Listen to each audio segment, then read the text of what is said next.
Hello, everyone, and welcome to week 3 of the Aegis Marauders League. My name is Moose, and joined as always by the one and only Septi. Septi, welcome. How's your week been? It's been pretty good, Moose. I have been getting back into Magic the Gathering. It's been Oh, yeah, it's I took a bit of a hiatus and now I'm back, but that has eaten up quite a bit of my time. Slip into a very easy fall back into a game that I spent a whole lot of time doing. But that's me. That's my dilemma. My week to date. How have you been, my friend? it's been okay. At the day after our cast last week, I got a cold, and then my weekend was Thursday and Friday, and so I spent my whole weekend sick and asleep, and I'm now just starting to get out of it again. And so, happy to be feeling better. Glad I didn't die. And ready to cast some more AML. Well, we have a couple of minutes before the teams get ready for their draft. I figured this would be a good opportunity for us to kind of look at the standings moving into the final couple of weeks of the regular season. There's only 5 weeks with the accelerated schedule. Some of the teams have cross group stages, and so let's move ahead and go into some of these standings really quick. Septi, Shurima, we got Bark of War and Winnipeg Wombats in the lead right now with a 3-0 record for Winnipeg. They've got some players that have done a lot of work so far in the Masters of a League. And then Bark of War, we saw played in week 1. Got some pretty strong players on there as well, with an AML champion from last season. So, a lot of talent in the Shurima division so far. Yeah, I mean, it's definitely been competitive. We have only been able to see really that one matchup from Bark of War so far, but because they did play TMG last week, but we'll have to see. I mean, Winnipeg Wombats is at that 3-0 because they got the automatic win rather from the removal of TMG. So they will have to put their money where their mouth is, as it is, because they have only dropped one game so far in the streaming division. But yeah, as you said, very competitive so far, and only one team not going to make it out of this group. So you do not want to be the one sitting down at the bottom there. Currently, it is Rubber Ducky Gaming Apex. But I mean, there's still they still got 3 weeks to go, including today. So definitely room to turn it around. Moving on from Shurima, we're going to take a quick look at the Void division. Currently sitting at the top there is Ember Wolves. Ember Wolves, of course, we saw them last week win 2-0 versus Lane Zero Maelstrom. Still have yet to drop a game in their division, followed closely by Gentle Hearts, who also is currently 2-0 with a 4-0 game record. Pretty close group here, actually. Pretty segmented off into our 2-2 at the top, our 1-1 for the 3rd and 4th place, and then 0-2 at the bottom for University of Texas at Arlington and Gravity Nebula. And just to give a quick mention, the 1-1 teams are going to be Lane Zero Maelstrom and UA Alberta Amber. So I mean, a very tight division. Again, still could go any way with 3 weeks remaining. Yeah, and Ember Wolves has multiple members of the that previous the Art of War, a team that won in AML Summer 2024. So they've got a lot of players that know what they're doing. They have the opportunity to be able to continue to keep that momentum going from summer 2024 to fall. We talked to some of them in week 2, and I mean, they seem pretty confident. Yes, they don't have their full roster, but they look and feel, I think, pretty good in the Void division. I think that they are the team to beat. Well, we have a little bit of time. I do want to look at that Gentle Hearts roster, because that's one of those team names that I'm not necessarily familiar with. But now looking at the roster, there are some players that I'm familiar with. Steel City Warrior in the jungle is in part of the AML. Not any of the other players that I know for sure. But a team that also has done very well for themselves. And so we'll get to see them face off against Ember Wolves later on in the regular season this week, actually, later today. So if either of them are watching, please watch this stream. But I think that'd be another match to watch this week. Yeah, no, absolutely. And just as the teams are getting into the lobby, we are going to move on quickly to the Ixtal division. Take a quick look at our 5-man group here in the AML. It is the smallest group, I believe, of The Ionia and Ixtal are both 5-team groups, so 4 out of the 5 are going to make it. But looking at Ixtal, it is going to be Travelers up top, a team that has become quite quite synonymous with AML success over the last couple of splits. But it's going to be Travelers at top at 2-0, yet to drop a game. Dorado Gaming Alpha behind them at 1-1. Similarly with Rubber Ducky Gaming Nova at 1-1, and then Mint Gaming and Vespa are going to be rounding out the 4 and 5 spot at 0-1. Yeah, another tight group. Pretty much anywhere to go. We saw Mint and Vespa have their cross groups already. So just to take a quick look at those, Mint did lose to Optimal Esports Solar, and Vespa did lose to the team on stream tonight in Dorado Gaming Gamma. And I guess no better transition than to go over to the Ionia division from there, just because Dorado Gaming Gamma is finds their home there in the Ionia division, currently sitting 4th at 0-1. But going from the top, it's going to be Akuma Distortion at 2-0, yet to drop a game. Noosphere Gaming at 2-0 with 1 game dropped so far. Optimal Esports Solar at 0-1 with yet to pick up a game win, and Dorado Gaming Gamma as well at 0-1. And then in 5th, currently at 0-2, it's going to be Archercord with 1 win under their belt in terms of games. Yeah, I'm really surprised to see Archercord be so low in the standings. Yes, they haven't had their cross group match yet, and now they're going up against one of the other lower teams. But like you said, early in the season, not necessarily the end of the world to not have the best record moving into the qualifiers, because then you still have a chance to then make it into the playoffs. But with Akuma and Noosphere both being 2-0, I think that it's safe to say that one of those teams is going to get that automatic spot in the playoffs. Don't have to worry about their tournament lives in the qualifiers. But this is a very competitive season, or a very competitive group of players. You've got long-standing members of the Masters level community in there, and we are not ready to jump into this draft with some of these long-standing members. Dorado Gaming Gamma, that is an org. If you guys have been part of Aegis Esports, you know Dorado Gaming well, and they're looking to try to get a win or Dorado Gaming as an org, after falling short in the AML last split in the grand finals. And Archercord was Team Elysian. I believe that they had some changes towards their management, and so they did rebrand. But they've got some players that do really well. You've got a Draven one-trick pony in Rexus. You've got players from Lit Esports there in the mid lane from French, Emeraldo. So, a lot of players that know what they're doing. So let's go ahead and jump into this draft really quick. Going through the bans, it is Fearless Draft. Gwen, Kindred, Yone, who is the most banned champion in the AML moving into week 3, Thresh and Udyr. Yeah, I mean, just because we haven't said it so far, Dorado Gaming Gamma got to be on the blue, as you can see on your screen, and Archercord on the red side. Thresh banned away, I think, is a pretty hard target towards Kiwiism. I didn't really think that they were that much of a Thresh one trick. Perhaps I've just been playing it a whole bunch in solo queue and so far. And this seems to be a takeaway from Dorado Gaming going for the Skarner first pick. Yeah, Archer played that Skarner in both week 1 and in week 2. And so that is the threat of this Fearless Draft. Now that champion that is one of maybe your bread and butter picks, now no longer going to be available. And with Dorado Gaming saying, hey, we're comfortable with split breed on it, I think it's an exciting way to implement and exploit the Fearless Draft moving into this draft. Xin Zhao is going to be the response in the jungle.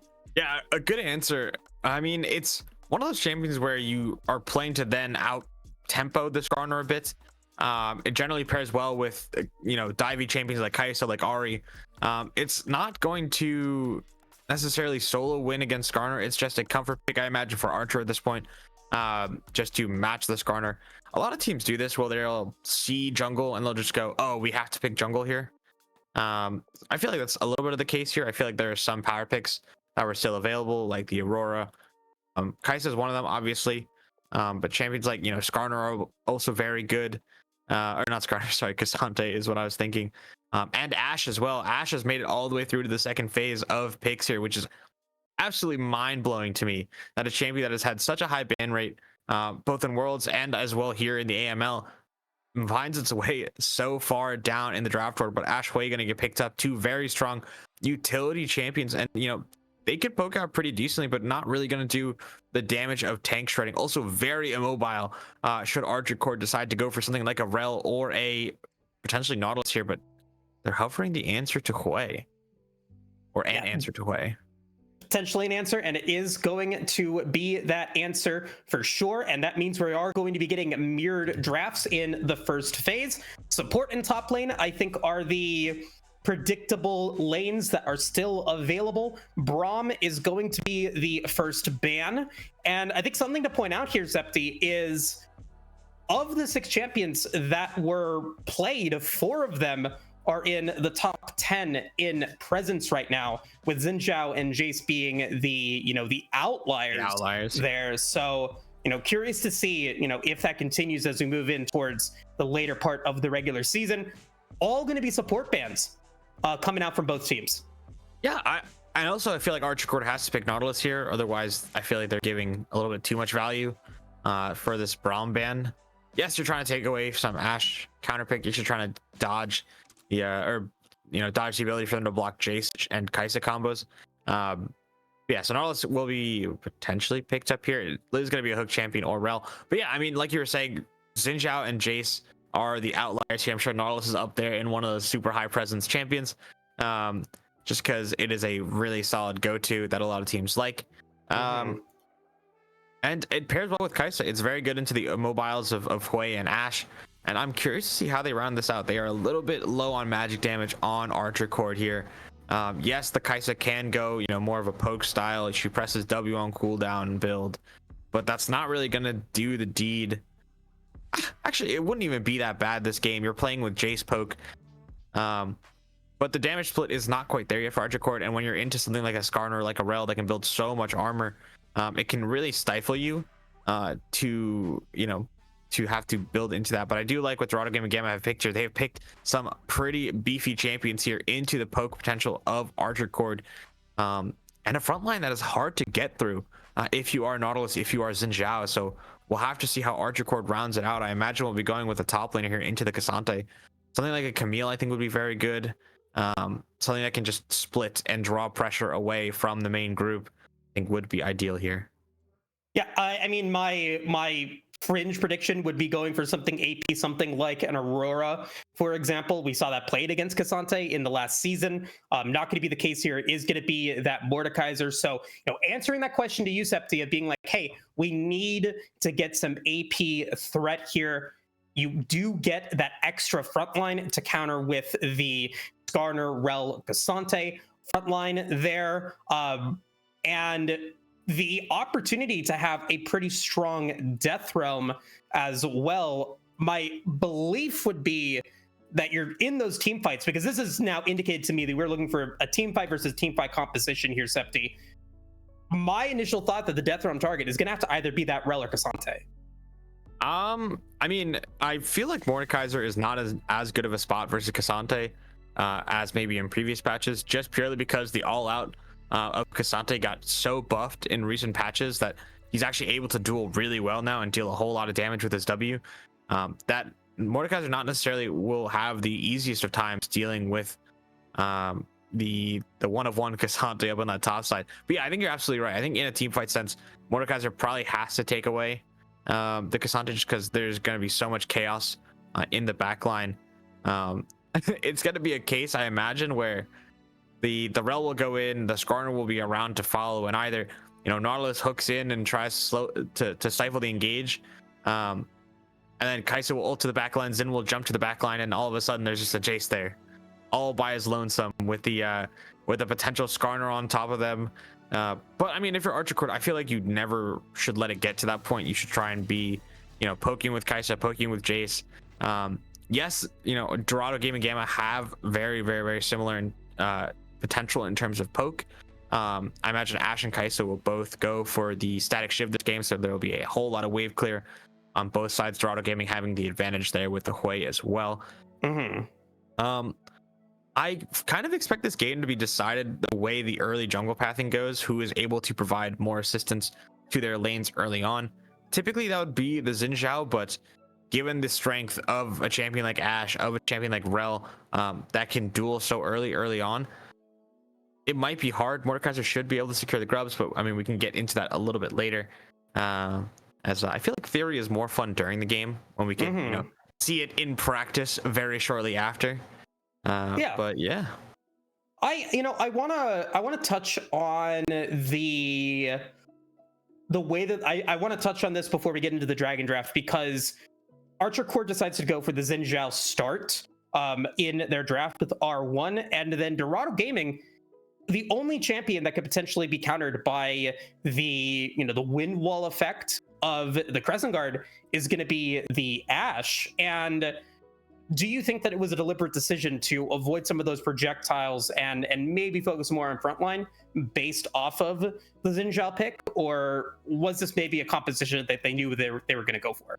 Zen is one of those pseudo front lines that really likes to just jump onto the front line, press R, and try and create space. Sort of make it's a weird way to make a 2v1 or a 3v1 where you can jump to the front line, push away their DPS carries, and then make it so that only you and your carries can hit.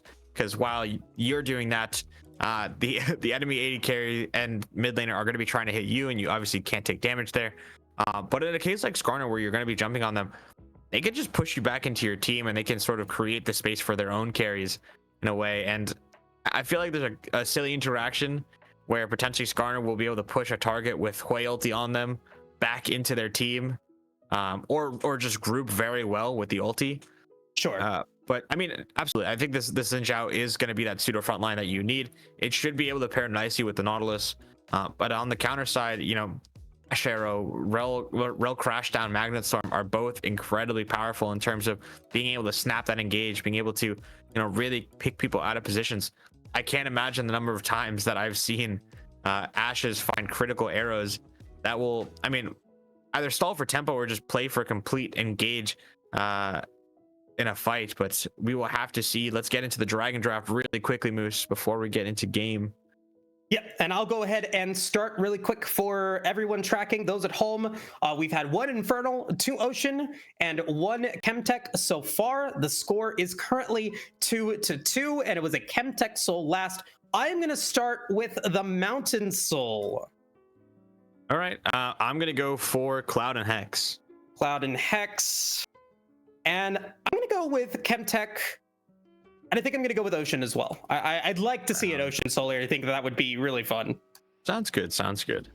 Yeah. And with that, Zepti, isn't there like a sponsor or something for AML we got to talk about? Yeah, something like that. We're going to take a short break, but when we get back, we will be back with game number 1 of Dorado Game Gamma versus Archercord. But before that, please have a quick listen to one of our sponsors here at the AML. Quick shout out to ProComps, our sponsor and a game changer app for the League community. This isn't just like the other tools. It's your personal draft coach, perfect for both teams and solo players. In fact, you can pair it with any other app you use. ProComps stands out with features like custom champion pools, personalized tier lists, and live draft advice. Think of it as having a virtual coach and a strategy toolkit all in one. They offer real-time champ and ban recommendations. They already have over 200,000 downloads and thousands of daily users just like you. ProComps is user-friendly and totally free. It is a no-brainer to at least give it a go. Download ProComps now and you'll experience a whole new level of drafting power in your league games. Go to procomps.gg, download it from Overwolf, or click the panel below on our stream.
Welcome back, everybody, to the start of the first game of week 3 here in the AML. A lot of familiar champions, familiar faces for the AML family, and I think most notably, the duo Indigo and Mr. Kiwi, been together for several seasons. Going to be a challenge for Rex and Marauder to go up against. Yeah, I mean, so often we have seen ignites in the bot side, and for both teams here, especially with press the attack actually on both, that is a signal to me that they are going to be fighting a whole lot, and they really would like to push back on the opposition. Generally early on, it is going to be Ashe favorite for the push, unless Rexes and Emeraldo really decide to, you know, play for an early trade. Indigo actually might be in a little bit of danger here. Oh, that's not and good. Is in danger. Nice dredge line from Emerald. Going to really be forcing bad. them down to 1 HP. Kiwi going to get a nice knockup, though. Going to be able to get a little bit of trading damage back in on, but Emerald wants it, going to force out the barrier from Indigo as he goes for the ignite.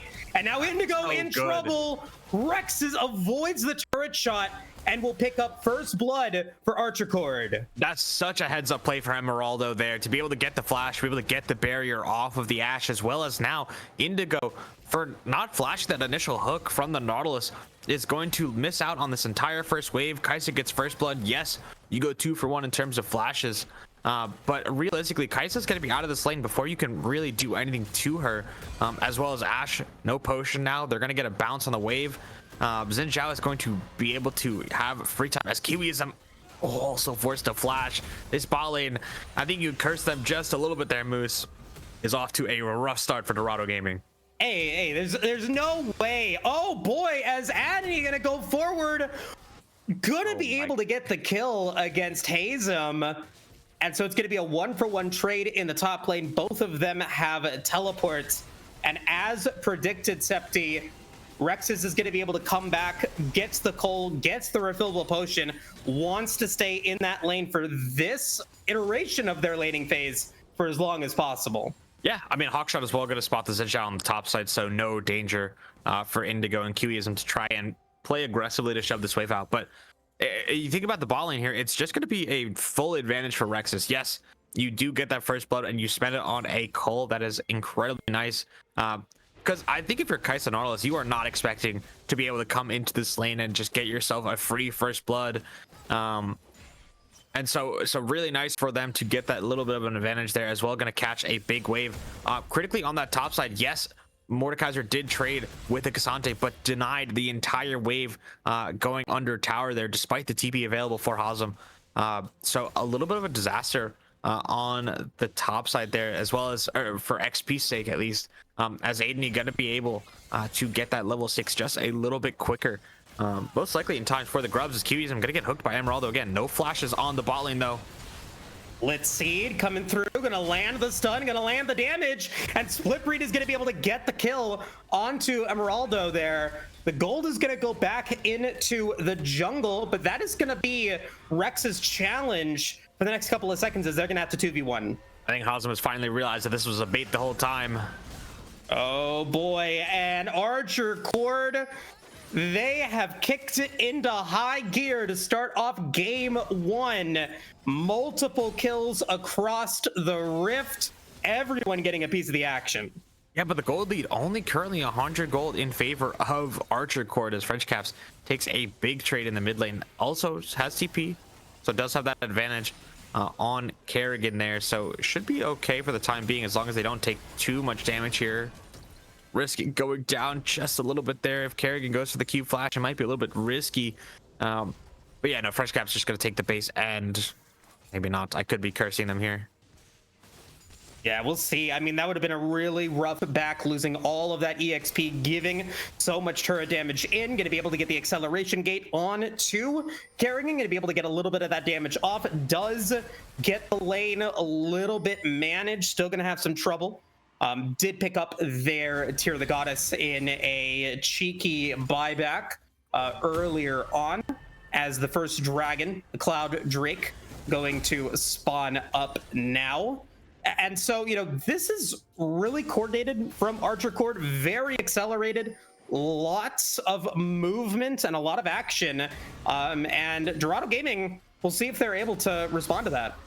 I have to say the level of play has been really good so far. It's been a little bit, a little bit wild with the deaths around the map, but the play that had to take place to actually make them happen has been, pretty fun to watch. I mean, Emeraldo from the start landing that hook and just knowing the damage Rex is being able to flash forward and get that auto Q to have just enough to take down Indigo. Just shows real true champion mastery and the ability to create yourself a lead here. But taking a look at the map, though, Dragon has been started now by the side of Archercord, and I think good pathing from Archer, not nice here, is going to land them a early Cloud Dragon, and I'm just gonna make you a little bit nervous here, Moose, but I am setting up for a sweep potentially. Just don't talk about that out there. Just don't. Now that I've said it, I'm not gonna get it, but I think it's worth the making you a little bit nervous there. Yeah, the heat check, that's for sure. Yeah. I'm calling my shot here. Ulti from Aegis. Yeah, and that's gonna be Death Realm coming in from Hazem as well. Adony does not want to be in that action, and that's gonna be a kill for Hazem. That's a solo bolo, and now Emeraldo gonna be too far forward, thinking that Split Breed was maybe topside.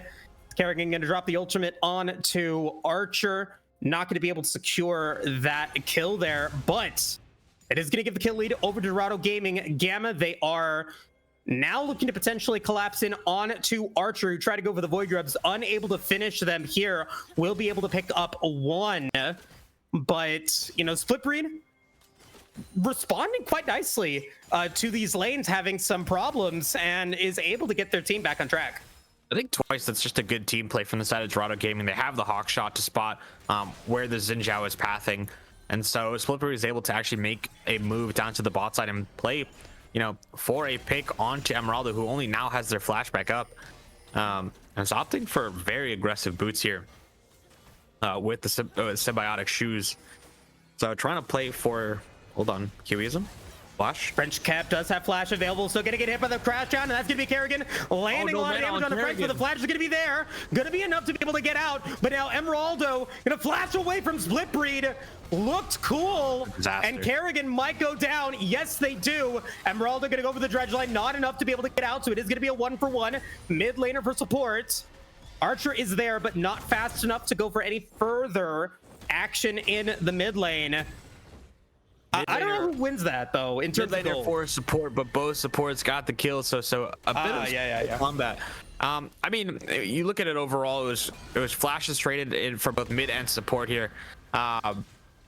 Kill and assist goal did go over to the side of Dorado Gaming, so you could think about it there, as well as XP from the kill there, as I believe Emeraldo got a solo kill on to Kerrigan.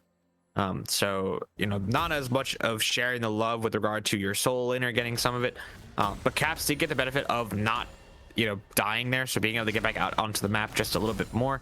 And I think it's unfortunate. I don't know if Kerrigan ran out of mana during that combo or just thought that they were going to do more damage, because it looked like they flashed forward with a plan in mind, but then threw a Q and E and sort of ran out of gas. But anyway, Emeraldo flashless once again in this game, so will most likely be subject to another visit from the Skarner at some point. But Archer now nice, a good hook. Oh my God, here comes Emeraldo. Wow, will go down. A lot of turret shots hit on Archer and Emeraldo, so it is going to be a 1-for-1 at the end of the day. But that is going to be more gold going into Archercord's pocket. And as we get to that 10-minute mark, I feel like the storyline of the game has now developed, with Archercord picking up the Tear of the Goddess on French and Rexus trying to complete that cull, and knowing that Kerrigan is behind in the mid lane. I think that Archercord is going to have to play very aggressively here, moving into the mid game and accelerate that snowball before this big damage from Dorado Gaming Gamma comes online. Oh, hold on the top side though, Aegis. Gonna be able to flash away. Death Realm is still there. Nice rake back, but Hazem wants is gonna flash forward, gonna be into the Death Realm now. Hazem gonna try to finish the job. Can Adony get the shield up back in time? Misses the sill shot. Can he do it? No, he can't.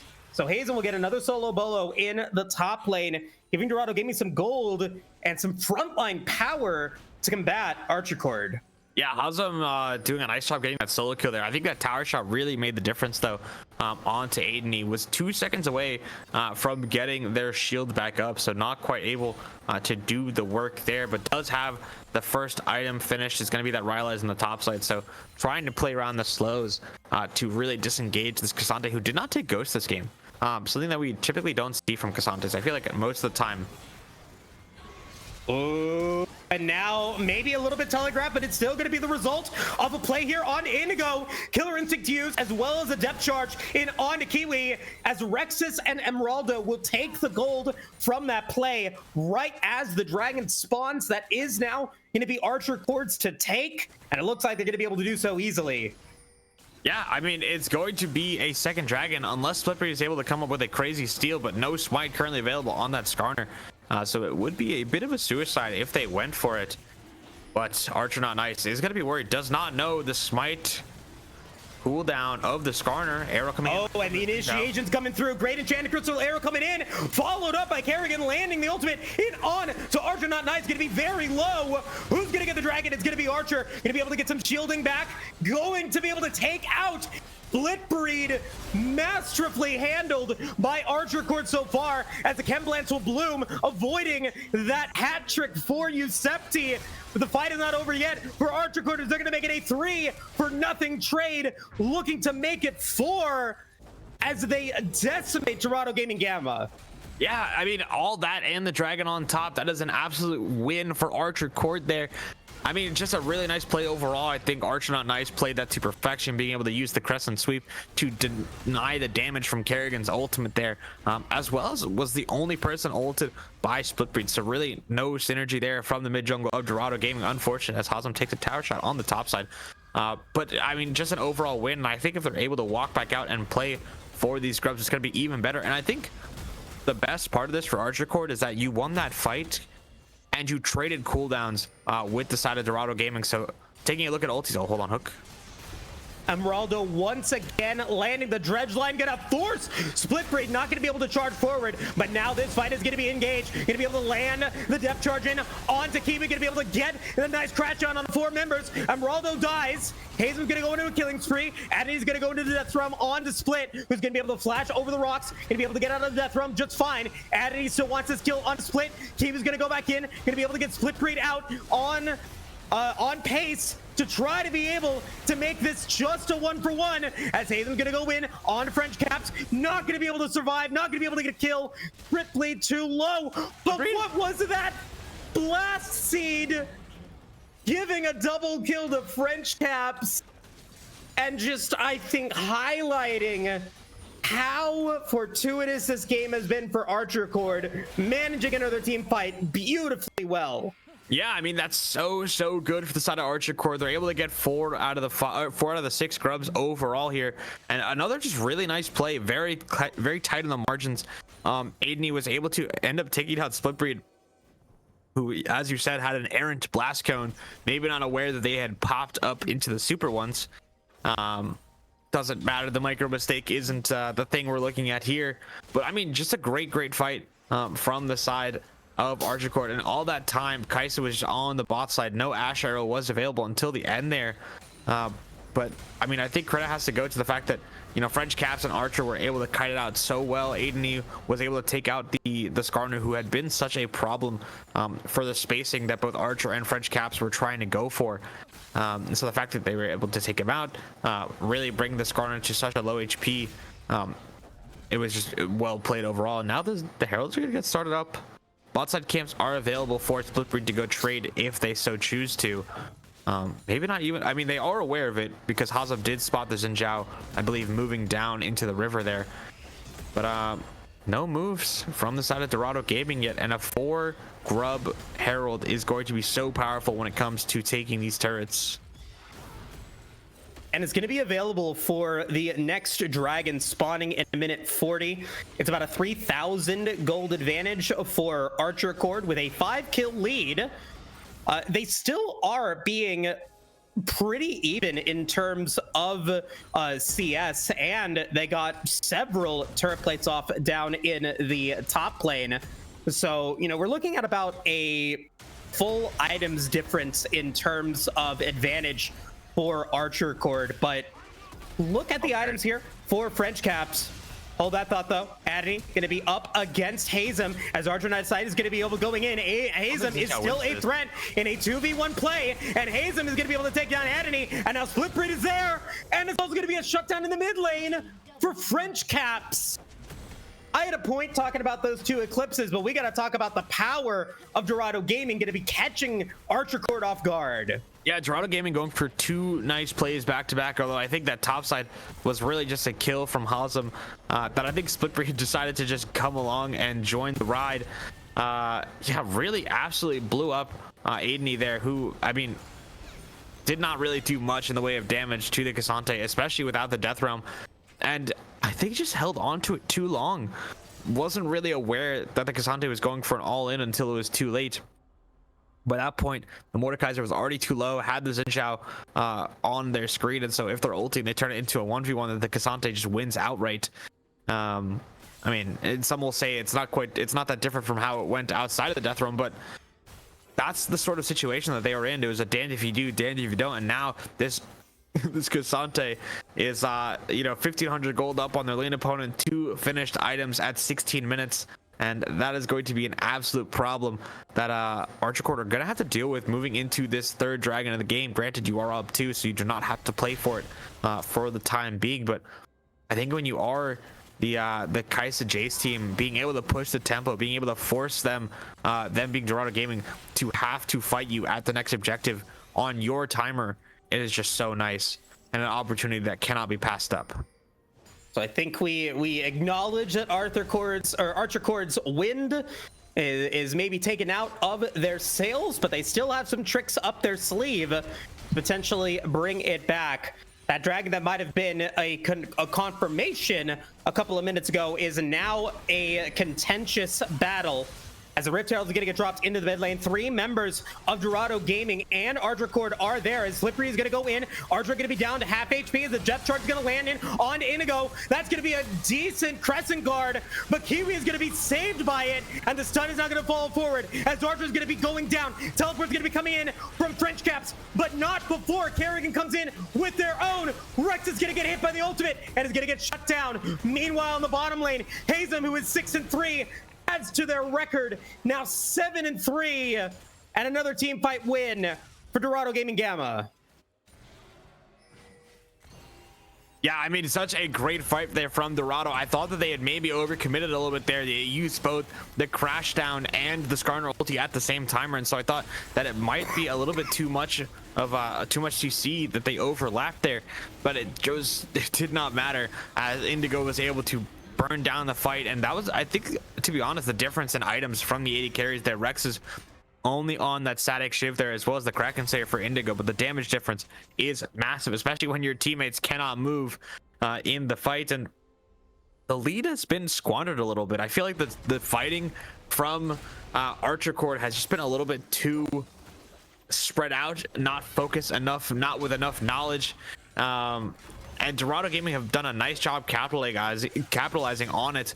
And I think none other than Hazem has been the real beneficiary of these rushed plays from the side of Archercord. Moving now to 7-3. Currently, half of their team's kills, 2 items, moving very close to their third. And again, during that chaos in the mid lane, got a solo kill onto Mordekaiser, as well as that bot lane tower. And now, Archercord, what do? You lost the dragon, you lost the mid fight, you lost the bot tower, and you're gonna lose your support here too. And there's nothing that they can do. A little bit of an overextension there from Marauder, not getting all of the warding out is going to mean that Dorado Gaming is going to be available to go for Baron at 20 minutes if they want to go for an aggressive play here. As Adney now goes in, for a strange blast cone. Teleport's going to come in from Hazem, and that's going to make it a play that Archercord has to commit to, as Addy is going to go into the Death Realm. Split Breed going to die in the Death Realm. Addy very close to being able to get that flash, but is going to be caught in this one, as the Crescent Guard is going to get dropped. Not going to be able to survive. Indigo will take out Mordekaiser to make it a 1-for-1 top laner for jungle. Maybe denies the opportunity for Dorado Gaming to go for the Baron, but they could potentially go for the tower, and they will be able to get it. Hazem going to get hit by the slow. He's going to be knocked back. Fry Hazem, and now Archer is in trouble. Archer going to be forced to flash, and the dredge line going to land in onto Indigo, threading that needle, and now Cord is trying to follow up with a big play of their own, and they get it. Hazem just a little too much, as a dredge line going to land in onto Kerrigan. No follow-up. Nice flee from the kit from Kerrigan, but with 4 members of Dorado Gaming off of the map for a little while, Archercord gets to lick their wounds and potentially get back control of this game. Yeah, and I think that's such a nice play from Archercord there. They baited it just enough. Aiden was able to get the kill onto the Skarner, which was absolutely great. And then while they were dragging him out, it seems the Archer was able to just barely open the door by dragging Hazem into that bot side jungle, opening the door for Emeralda to land a great hook onto Indigo, who then got absolutely blown up by the Xin Zhao and the Kai'Sa together. And then, of course, French Caps being able to move before Kerrigan was just the icing on the cake to be able to then get a kill onto both Cassante and Rel there and get the shutdown onto, I believe, it was the Kai'Sa as well. So that's even better. 2 shutdowns going the way of Archercord there. One into the Xin Zhao, one into the Kai'Sa. Now means that 2 items are going to be completed for those same members, as well as 2 items completed for the solo laners of Archercord as well. And the only person really seeming to miss out on the gold party is going to be Splitbreed, who does not have that many kills to themselves, but should be working pretty closely on finishing that Sterix gauge. To get a fair amount of Heartsteel stacks as well. We'll find a whole lot of members of Archercord with that Scuttle Crab. As Arrow going to go on to Emeraldo. No flash. And that's going to be the teleport coming in from Kerrigan. They're going to be there first. Where is Adony? Not teleporting in yet. They're going to let Emeraldo die. And Adony is going to hold on to that teleport. And the pings are going into that inner tower. They know that they cannot contest this Baron, or they don't want to contest this Baron. Indigo is going to be at half HP as the Baron is going to get started, but it's just the Kraken Slayer from Indigo. Yeah, it's just Kraken Slayer from Indigo, but it is going to be a whole lot of damage from Kerrigan. But there is going to be some decent damage though on the side, as Hazem is just completely zoning. There is no play here for the side of Archer unless Hazem overextends here. But the Baron will go down for the side of Dorado Gaming Gamma here. 22 minutes into the game. A relatively early Baron, I feel like, for both of these sides here. But the opportunity, the way that Emeraldo died, the position that this Nautilus was, you know, unfortunately caught in was just too free for the side of Dorado Gaming. And having to expend that TP from Kerrigan, I feel like that's the only outcome that you could have expected from them. Yes, Archercord got that mid tower. Yes, they chunked the bot tier 2 down to 40% HP. But now they're also late somehow to this dragon setup. Kai'Sa was forced to base late, try to make the most of their gold here, but Emeraldo is going to get pushed out by the Cassante, who's just a little bit too scary, and Splitbreed is being so greedy here on this top side here, going for the blue buff, does get it for their team, and now is going to be on a fairly nice flank should they decide to make the use of it. TP coming in now from Aiden. And this is going to be a 5v5 team fight. Neither team potentially want to contest the Baron, but now French Cap's going to be caught out. Hazen's going to flash forward, but doesn't get the pullback there on French Caps. But the Baron up minions into the mid lane, escorted by Indigo, Kerrigan, and the rest of Dorado Gaming Gamma are going to be able to get it. Archercord going to make the decision to go for the dragon, but what are they going to lose in exchange from it? That inhibitor tower is now under siege, and they are going to try to go for this pincher flank, but Dorado Gaming is a 5-man squad, and Emeraldo once again is going to be the one that's going to get caught out here, going to get a depth charge in onto Kerrigan, but will die in the process, and the dragon is still not dead. Yeah, the dragon was nowhere close to being finished there. Splitbreed going to be able to ult Aiden here, who tries to turn it onto Indigo, does find the death realm. Welcome to Brazil, Ash. You are not welcome here. No flash, no berry. That is a dead Ash, but on the other side, oh my goodness, it is going to just be a cleanup from the other members of Dorado Gaming Gamma, as Aiden going to try and walk this one out. Does get absolutely sniped by the Comet of Kerrigan there, and Kai'Sa, oh, very close to going down herself there, got caught by the the Hui W, I believe, as well. But now it's going to be French Caps and Kaisa against the world. Emeraldo is back, though. Can they hold on to it? We will have to see here as they start going for this tower first. Half HP on Splitbreed and Hazem. No ultis, but Hazem does have the all-out. Are they going to be able to get it? They will be able to get the inhibitor, and the initiator is going to fight in onto Splitbreed, who will fall to Rex. Ultimate going to drop from Kerrigan, going to slow down Emeraldo as French Cap's going to get hit by the fear. That is massive damage for Kerrigan. They are now fully online with 2 items, and this Baron could have not gone any better for Archercord. And all I can think here, Septi, is that there has to be, like, in my mind, there has to be some communication errors or maybe some communication triumphs for Dorado Gaming, because it just feels like in the mid game, Archercord has squandered so many opportunities because they're just not all on the same page. Yeah, I feel like the position that they were in was really, really nice there. I think maybe you are trading your mid inhib for a Dragon, and it pinches Emeraldo once again. This has been the story over and over again. Oh, man. No point in really commentating this one. The Nautilus will go down. Let's just hope they don't use too much to kill them. Yeah, no, Nautilus got to go down. 9th death of the game for Emeraldo here on this Nautilus. And I feel like the communication has not been there for Archercord, as you've been saying, just unable to really link up and find the right timings. Because if you take a look at the map, yes, French Cap's just based here, but the waves were not pushed in. That top wave is exactly where it was meant to be, and they don't have nearly enough vision. Whereas on the other side, as Hazem goes in very aggressively. And this might be the end here, as Archer going to go in against Indigo. Can Indigo survive? Indigo trying to be able to get out. Wind Comes Lightning will land, but everyone from Dorado Gaming is protecting that VIP Ash. Indigo 6, 4, and 7. Kraken Slayer, Phantom Dancer, and so much bodyguard available for them. Archercord now with only 2 members alive, make it 3 with Emeraldo coming back, trying to be able to survive here. Anthony trying to potentially come in with the Death Realm onto Hazem. Can they get Hazem in the Death Realm? No, they cannot. Hazem barely going to survive that one, but they will die as Rexus will fall, and game 1 will go to Dorado Gaming Gamma. Yeah, Dorado Gaming Gamma going to potentially clean up this first one, though. Actually, maybe not, though. They're so low, and French Caps and Xin Zhao are going to be up here that they do not feel confident going for the end. Just going to take that 1 tower as well as the spoils of that engagement. And that is a crazy outcome. That's crazy that they don't end it there. I feel like with the way it was going, they potentially could have. It would have been tight, but it was still, maybe it was just the wave. The wave wasn't quite there. They would have had to push the wave. It would have been 2 seconds till Xin Zhao was up. And this Xin is not weak. Just for the record, this Xin is able to jump on the Ashe potentially and one-shot her from that HP.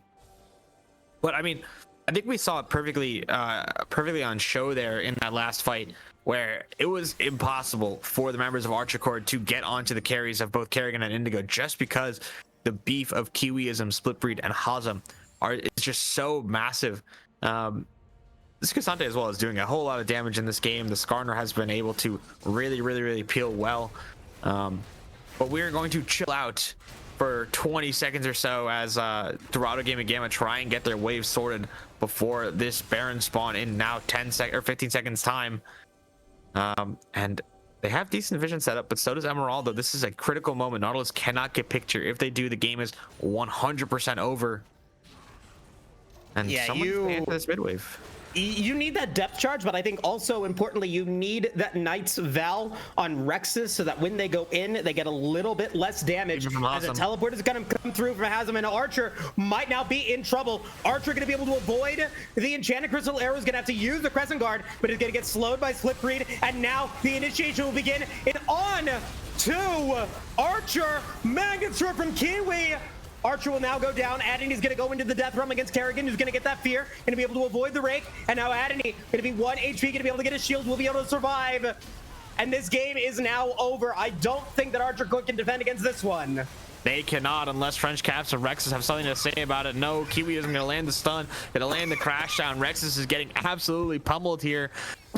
No HP remaining on the members of Archercord, as Hazem has one more thing to say about it. Hook and Orlando onto the Cassante. Meanwhile, the rest of the team is just going to be hitting the final Nexus tower. Nexus is exposed, and Marauder going to go for the depth charge now, though, as French Caps is burning in the back. Awesome, getting kited down by Rexus, though, but the rest of the team of Dorado Gaming is just going to end the game. Kerrigan 1 HP will end it for the side of Dorado Gaming Gamma, and that is a great first game one for the side that has been trying to make it back to the finals, to the promised land of winning the AML. And this is looking like a pretty aggressive game. I think we saw a lot of things we like there. I think the Cassante and the Skarner were such a beefy front line that it was almost impossible for the Jason, the Kaisa to deal with. Yes, Mordekaiser was able to find a couple of ultis onto both the Hui and the Ashe, but it was not nearly enough to get it done. As we take a quick look here at the post-game breakdown, it was a potential win. We see the goal lead was over 3,000 for the side of Archercord, but just the picks over and over and over again. You would see the big one. The first big fight went really bad for them there. Then they started to pick it up just a little bit. And then the plummet, the true plummet, was just a disaster there around the, I want to say it was the third dragon for them there. Just a really rough fight. And then from there, Dorado Gaming never really lost it. I think this Cassante was an absolute menace in this game. I don't think the Mordekaiser worked nearly as well as I thought it would on the red side there as a counter. I think he would have been better off maybe with something that could survive a bit longer, because Cassante did get buffed. The Mordekaiser was sort of a fringe counter to begin with. But I just want to take a look, you know, almost honestly more than 2 assists per every kill on Dorado Gaming side. So a very team focused game for the blue side. Only 1 dragon, but who cares when you get 7 towers, 1 inhib, and a game win under your belt. Very convincing, I think, from Dorado Gaming. Yeah, and I think it goes to highlight the graph. I think also recognizes the big power spike that Archercord had in the mid game after towers fell, getting that Rift Herald, you know, getting multiple kills. And then, you know, I think I have to give MVP of this series to Hazem in the top lane. Just unkillable. And even if you did kill them, you put in, Archercord had to put in so much work, especially with the items that they had. I mean, 2 Eclipses and a Static Shiv. You only had Runaan's late in the game for Rexus. Like, Archercord is just not built to handle a really powerful Cassante, and I think that really I think that Dorado Gaming Gamma, you know, were able to capitalize on that really effectively. And by no means was this game out of Archercord's grasp. I'd say until like 22, 23 minutes, I think they still had an opportunity to bring it back. But yeah, I mean, it just kind of felt like it was a house of cards. They just kind of fell apart. Yeah, I mean, when the early game goes as well as it does, let's be honest, it went well, but only in the terms of kills for the side of Archercord. I think Dorado Gaming did not lose much in the way of CS, in the way of tower platings. And so despite the craziness of all those kills, it was very, very tight gold wise moving into the middle points of that game. And again, the real turning point was that sequence of dominoes of, you know, the top, not even dominoes, it's the they just fell at the same time. The double kill going onto the Mordekaiser as well as the kill onto French Caps in the mid lane. It was a disastrous duo of plays that really cemented Dorado's foothold back into the game. And when you're in the driver's seat, you know, playing against champions like Cassante, like Ashe, like Hui, that really don't allow you to make those mistakes, you know, you got to capitalize. You got to make sure that you are on top of it. But Moose, you know what's great about the AML currently? Sure. What is that?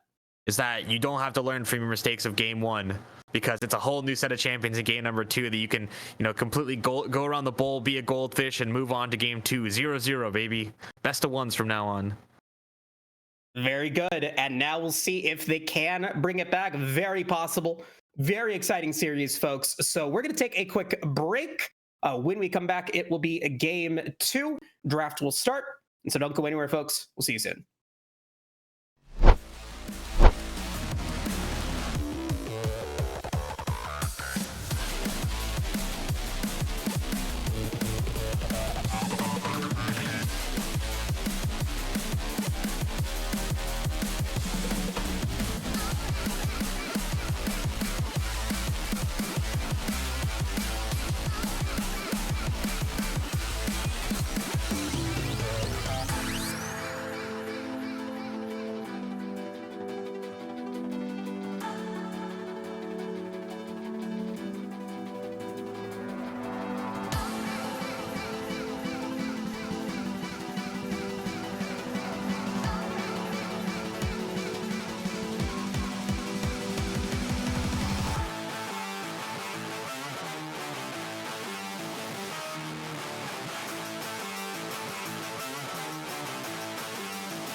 Welcome back, everybody, to the Aegis Marauders League. We are now jumping in to game 2 here. It is a fearless draft between Dorado Gaming Gamma and Archercord. Archercord falling in game 1, so they are going to get side selection here.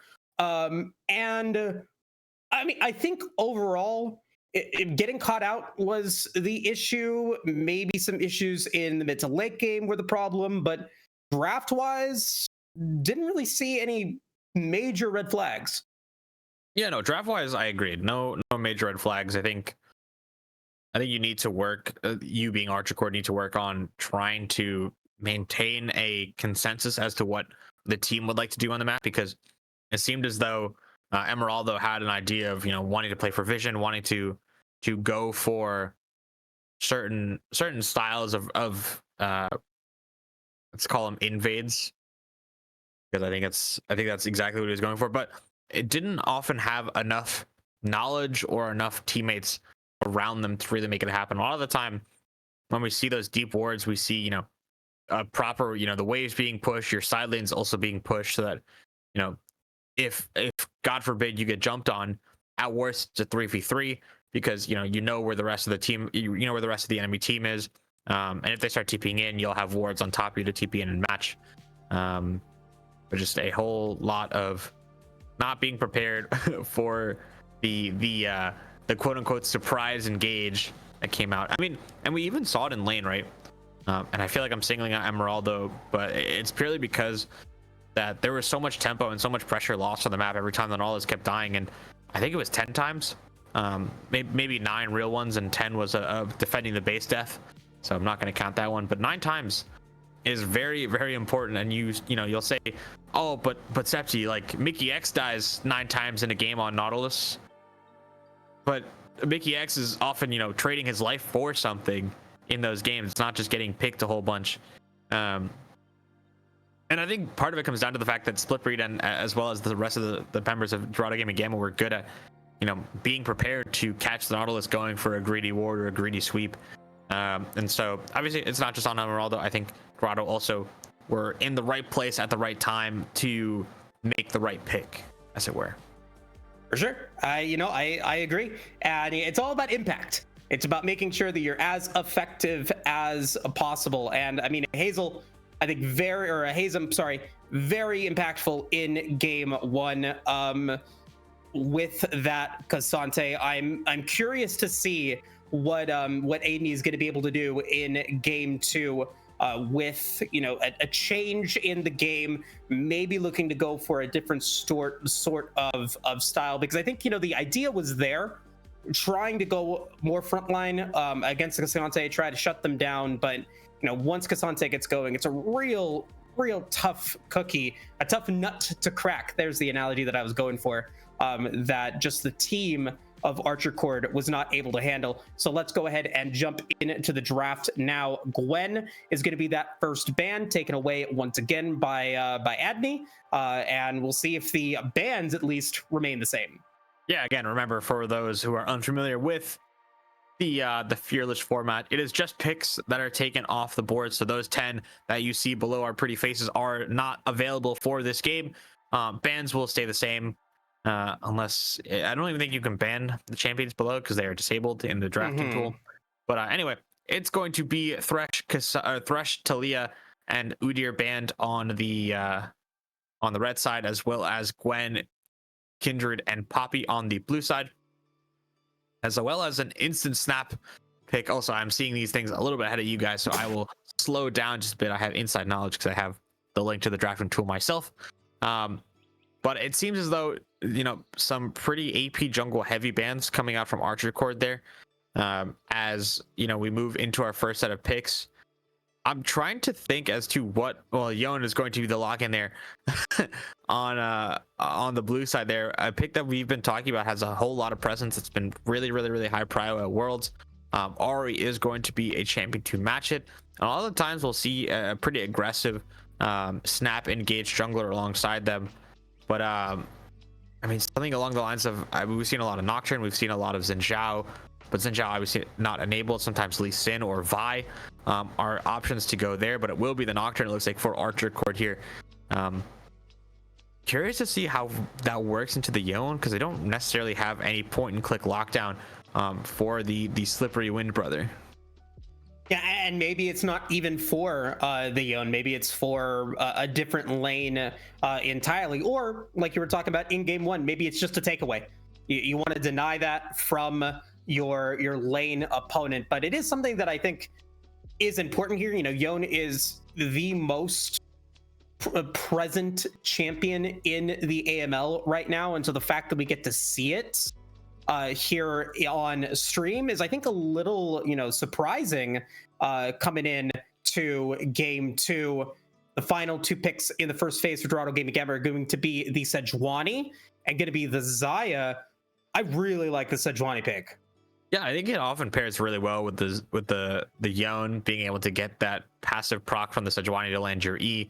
Xayah also works very well into the Ahri and to the Nocturne, because if you get jumped on, you just press R, you fly up in the air, and all of a sudden you are immune from all the things that happen around you for a few seconds time. Jhin could get locked in here. I think a champion that's fairly decent into Xayah, you have, just enough of a... what's the word I'm looking for? Your damage is just spread out enough that the Xayah can't necessarily ulti your whole big wombo.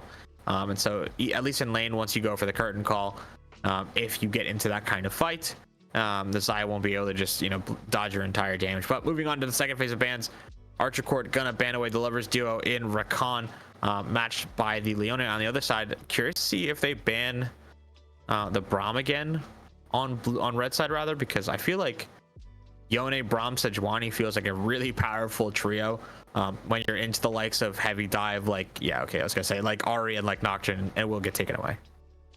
Yeah, I'm seeing Jhin just be a little bit exposed here with the forward pressure that Ahri and Nocturne provide, and so you do have that sort of back lane artillery there for you. But if you do get caught out, it could potentially be a problem. Last ban, I think, taking a little bit of time where it might be grayed out. It is going to be that Seraphine once again. So a lot of similar styles of bans coming out in these two games, especially, once again, 4 supports getting taken away. Yeah, and I wonder what Archercord will do here. No support shown for Dorado Gaming Gamma. Wow, they're going to insta-lock the cannon here on this red side. So more AP and more big AoE engage. I don't know how I feel about this. Yone is going to be able to build such a valuable wit's end in this game, as well as the value of Merc Treads is skyrocketing with each pick currently on the side of Archercord. Alistar going to get locked in a champion that really, really, really likes to get CC'd, so you can use your Unbreakable Will. And Camille going to be the last lock in here. Not really what I was expecting coming out from the top side. It does pair nicely with Sejuani, but it kind of might be able to find itself in no man's land as we now await to see what Archercord's final pick will be. Going for support here. Is that a Shen support?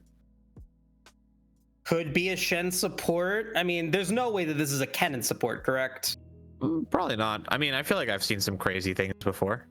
Sure. It's probably not, but I wouldn't I wouldn't take it out of the realm of possibility. Yeah, I mean, Shen is the prototypical answer to Camille a lot of the time. And if you're really getting into the gritty thick of it, I think Kennen outranges Xayah with Q, so would pair decently with Jhin. I think it is able to do a whole lot of damage to Alistar in the early game. It's probably just Shen support, and I'm just waffling for the sake of it, but it would be pretty exciting if it were. But yeah, no, Shen gonna be locked in last. It is very nice into both the Yone, into the Camille. If it does go support, it probably will be a redemption Shen rush, a tech that you can do a lot of the times on jungle Shen as well as support Shen. Is you press redemption and you press R, and then all of a sudden they have a massive shield and a massive heal all at the same time, and then they have a teammate shortly after. But I think Dorado Gaming have done a really nice job creating another succinct composition here. I think the Yone, Camille, and Sejuani are really good as a trio. I think Xayah Alistar is a very safe bot lane. So I expect them to run rampant on the top side. Yeah, the only champion that I maybe like, I don't know how it's exactly going to be executed in the game is going to be the Jhin, right? Like I don't. There's not a lot of protection. You got 4 divers and a Jhin. What do you mean? He's just gonna dive with them, you know? No, absolutely. Well, he's gonna dive with his ultimate. Sorry, I forgot. He's gonna say he's gonna dive minus the V with them. Oh no, don't say that. Because I mean, there is a world where, I mean, I see, you know, Jhin getting fed enough, being able to go for that curtain call, landing those abilities, and you know they're gonna be able to land them with paranoia and the fear that Nocturne is able to provide. So I think that's, you know, I do see a world where it does work. No, of course. But it's one of those situations where I'm like, I don't believe that it's going to work more often than it's not going to work. If that makes sense. I'm pulling your leg. I think the Jhin actually. I think the Jhin fits nicely in this situation because you'll be able to ult in with 4. You'll have the Shen on top of the Nocturne, and Jhin will be able to open up from 3 screens away while your other 4 teammates are in the thick of it. Okay, fair enough. In theory. In practice, it might be completely different because your Shen might be dead and caught, but you know, who knows. Who knows? Who knows? Who knows? But I do know that we're going to get into the Dragon Draft. It was a Chemtech Soul in game 1, which is a point to Moose. Septa, you start round 2. Do I steal your Chemtech or do I do something else? I believe in the Hextech Dragons. They are fun. They have CDR and movement and attack speed. I like them. They have all your favorite things. Yeah. So you're going to pick it. You're gonna lock it in. Final answer. Lock it in. Final answer. All right. Well, I like fun too. I'm gonna go with Cloud, and I'm gonna go with Infernal. I feel like that's my go-to combo that I've just been that's just been stolen. Anyway, so I'm gonna take what you did last game. We're just gonna flip picks. Give me the mountain and give me the ocean. Okay. So that's going to leave me with the Chemtech once again. We do now know that it's going to be the Kennen in the bottom lane. Wow. Support. I can't believe that. I cannot believe that. We will talk about that when we get into the game. But before we take to a quick break, once again, if you guys are in the United States, this is an election year. Please make sure that your voices are heard. You can go to vote.gov, vote.com to register to vote if you can still register to vote. And if early voting is available in your state, make sure that you are having your voice heard. And if you have any questions on how to vote, please don't hesitate to message me in Discord. I'd be more than happy to direct you to the right resources to get you there. And with that being said, we're going to take a quick break. When we come back, it'll be game 2 between Dorado Gaming Gamma and Archercord. Don't go anywhere, folks. We'll be right back.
Welcome back, everybody, to the Aegis Marauders League. Going to be the start of Game 2.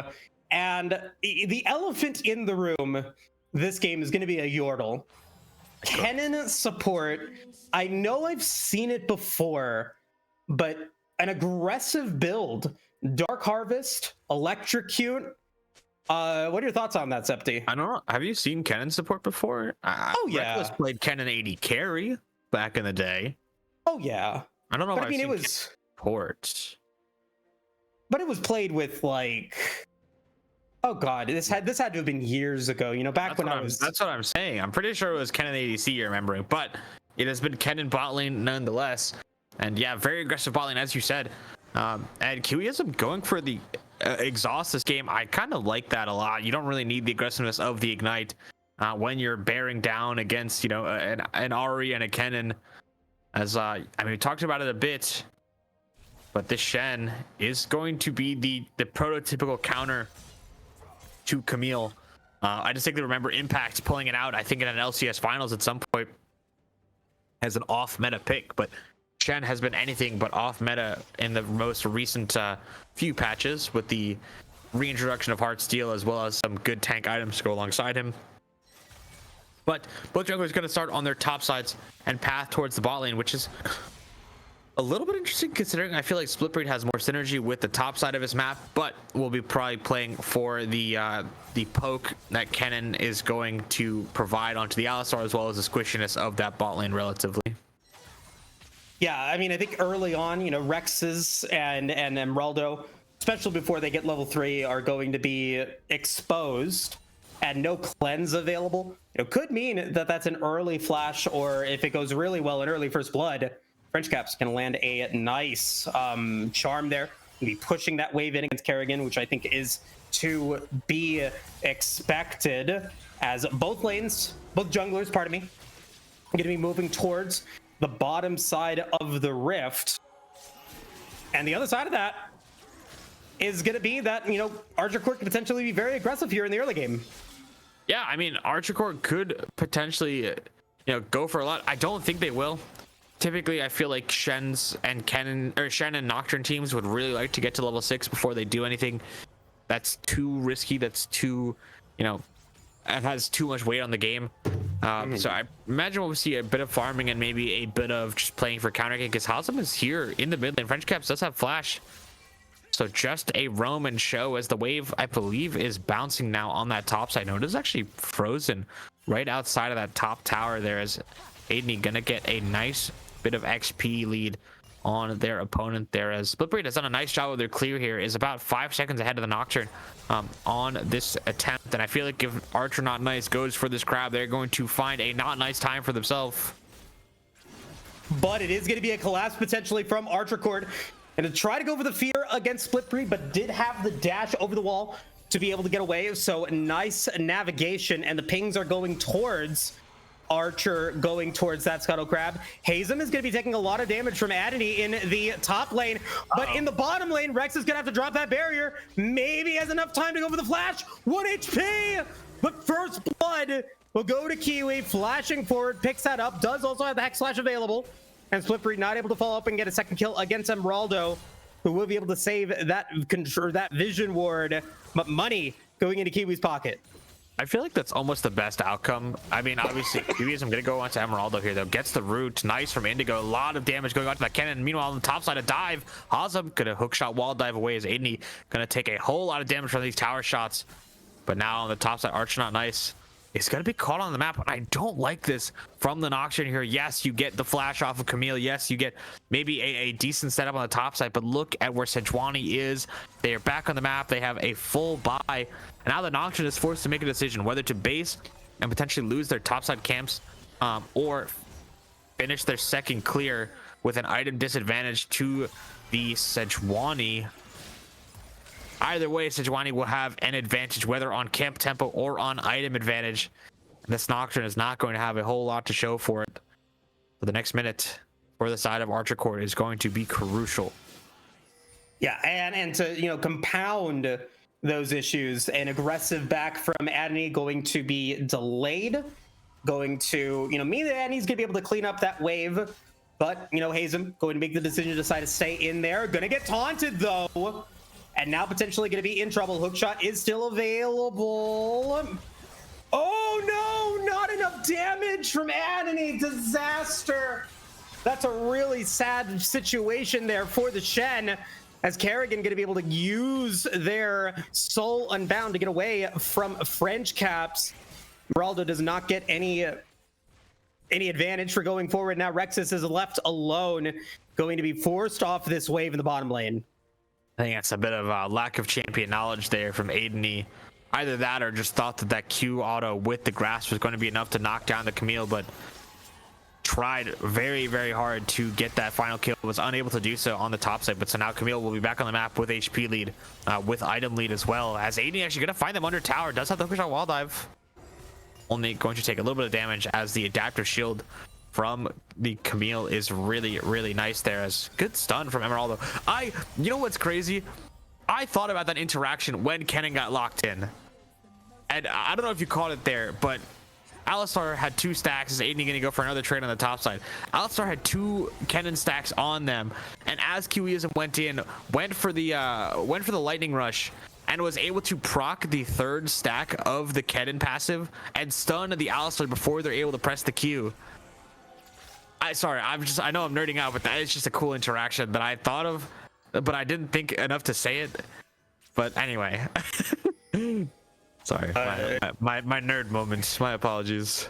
I mean, to follow up with the theme of communication there as well, Dorado Gaming, I think, communicated very well to Hazem that they could potentially get dove upon on the top lane, pushed back. Kerrigan to be able to clear out that wave. Rexus, no mana. As we are going to get another play here in the top lane. Taunt's going to land in from Hazem. But adaptive offenses putting in work. And to talk about the communication again, you know, Archercord trying to make plays happen. Dorado Gaming Gamma just being, I think, very on top of it here in the early game. They don't want to let those kills get taken again like they did in game 1. And I think they're really capitalizing on that well. Yeah, no, they are for sure. Hold on, Aideny gonna get jumped on by Hazem here. No flash on either of these members here. No W, I believe, available for Aideny, though. Will just go down there as the Hextech ultimatum locks the Shen in place for the Nocturne ulti. Should be a 1-for-1, and is indeed a 1-for-1. Blue buff was also taken by Archer in exchange for the dragon, in exchange for the Void Grubs getting taken. Great Spirit Rush coming in from French Caps to avoid the Fate Sealed, but unable to secure the kill against Carrion, unable to get the flash, and is now potentially in trouble. No vision in the brush on the river, as pings are going to be seen on Archer. Does not have the ultimate available this time. That paranoia not available. French Cap's going to be playing with fire a little bit here. Soul Unbound going to get used. The charm is going to land. Going to try to go for it, as the Stand United going to get popped. Not going to mean a kill, though. No, very well played from French Caps. Did not use the flash there. Kerrigan very worried about the Ahri flashing forward with the shot on top of them. Forced to use the flash. I was gonna say that even without the Fate Sealed, the Yone is still a very strong champion compared to the Ahri without ultis. But yeah, French Caps with a nice usage of their ulti earlier on to dodge that engage. And then a nice one from Aideny as well, to be able to, you know, support their mid laner there in a time where I think it's critical to not make a mistake here, as I don't think there's a dive here at all. Actually, critically, Archer Not Nice is going to miss out potentially on their entire bot side by showing up here. Let's take a look at where the bot wave, and Indigo and QEism have had this push the entire time. And Splitbreed is just going to be able to walk into the bot jungle for free while having full vision on the mid laner. Now knows that French Caps is moving to that side, but will not be able to use the blast cone well enough. As now the question mark ping goes down onto the blue buff, but Splitbreed is already done taking the buff away. Oh, another denied back. Indigo this time getting that one. And those are those little things that are giving Dorado Gaming Gamma this slight macro advantage. And this early in the game, those small macro advantages can mean the big results as we move into the mid game. I do want to say, though, Hazem gonna go in, doesn't get stunned or doesn't get hit by the taunt, so nicely done there. I do want to compliment, I think, all of these players here in this series. The hands that we've been seeing, I think, have been really, really good. A lot of great, clicks and points there that have, I think, really capitalized for both teams. And I think that's just overall very impressive. Yeah, no, I think people are locked in. It's just, as we've been harping on, as the word of the day, as it were, is communication. And your hands can be on point all day long, but if you're not able to tell your teammates how you want to use them, it sort of goes to the wayside. As that ward on the Raptors is going to spot the cannon, and now they'll know Mr. Kiwi is going to flash and hit nothing with the pulverize. That is a great cooldown secured for nothing, and honestly, it was kind of dumb luck that Archer Not Nice was able to sidestep that one. And very fortunate for the jungler of Archercord. Is 80 now.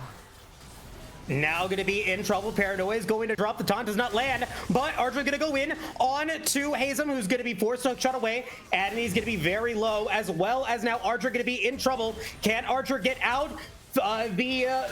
Stand United not available, but here comes Marauder to make it a 1-for-1 so far. Adity not able to land the taunt onto Kiwi, but French Caps is now there. Gonna be able to go for the Spirit Rush. Adity gonna try to survive longer. Survives, flashes away, and Archercord gets a skirmish win. And they're also gonna get some damage into that bottom tier 1 tower. Get a turret plate from Rex, but now is Rex maybe a little bit in trouble.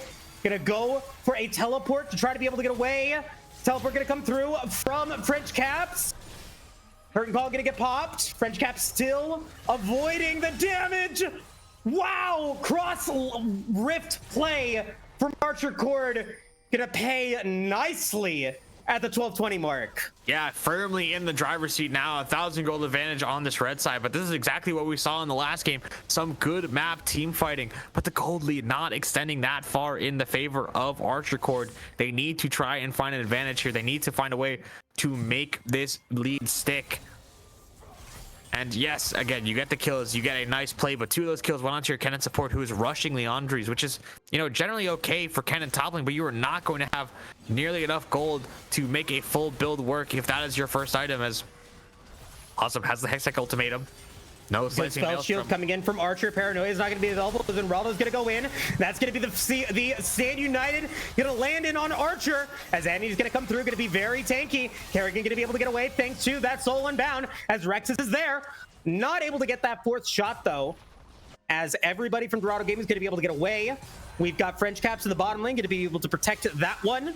I think the reward could potentially be 5 Void Grubs for Archercord, and it looks like they are going to be able to get it in exchange for Second Dragon.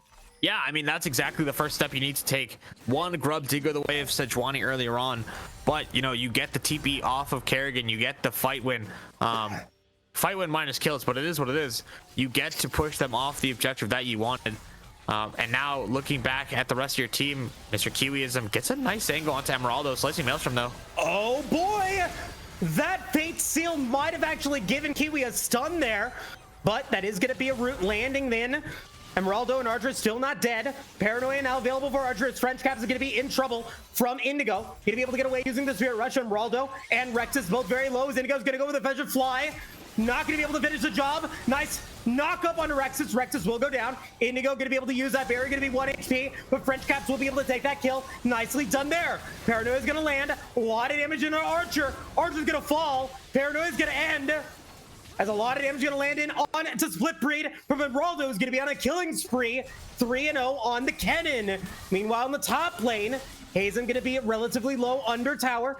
Kiwi and Kerrigan going to try to push that lane forward, as Emeraldo and French Caps going to be playing with fire here. Be able to land that trap. Emeraldo has the blue buff. Can they land a kill? Can they land the slow?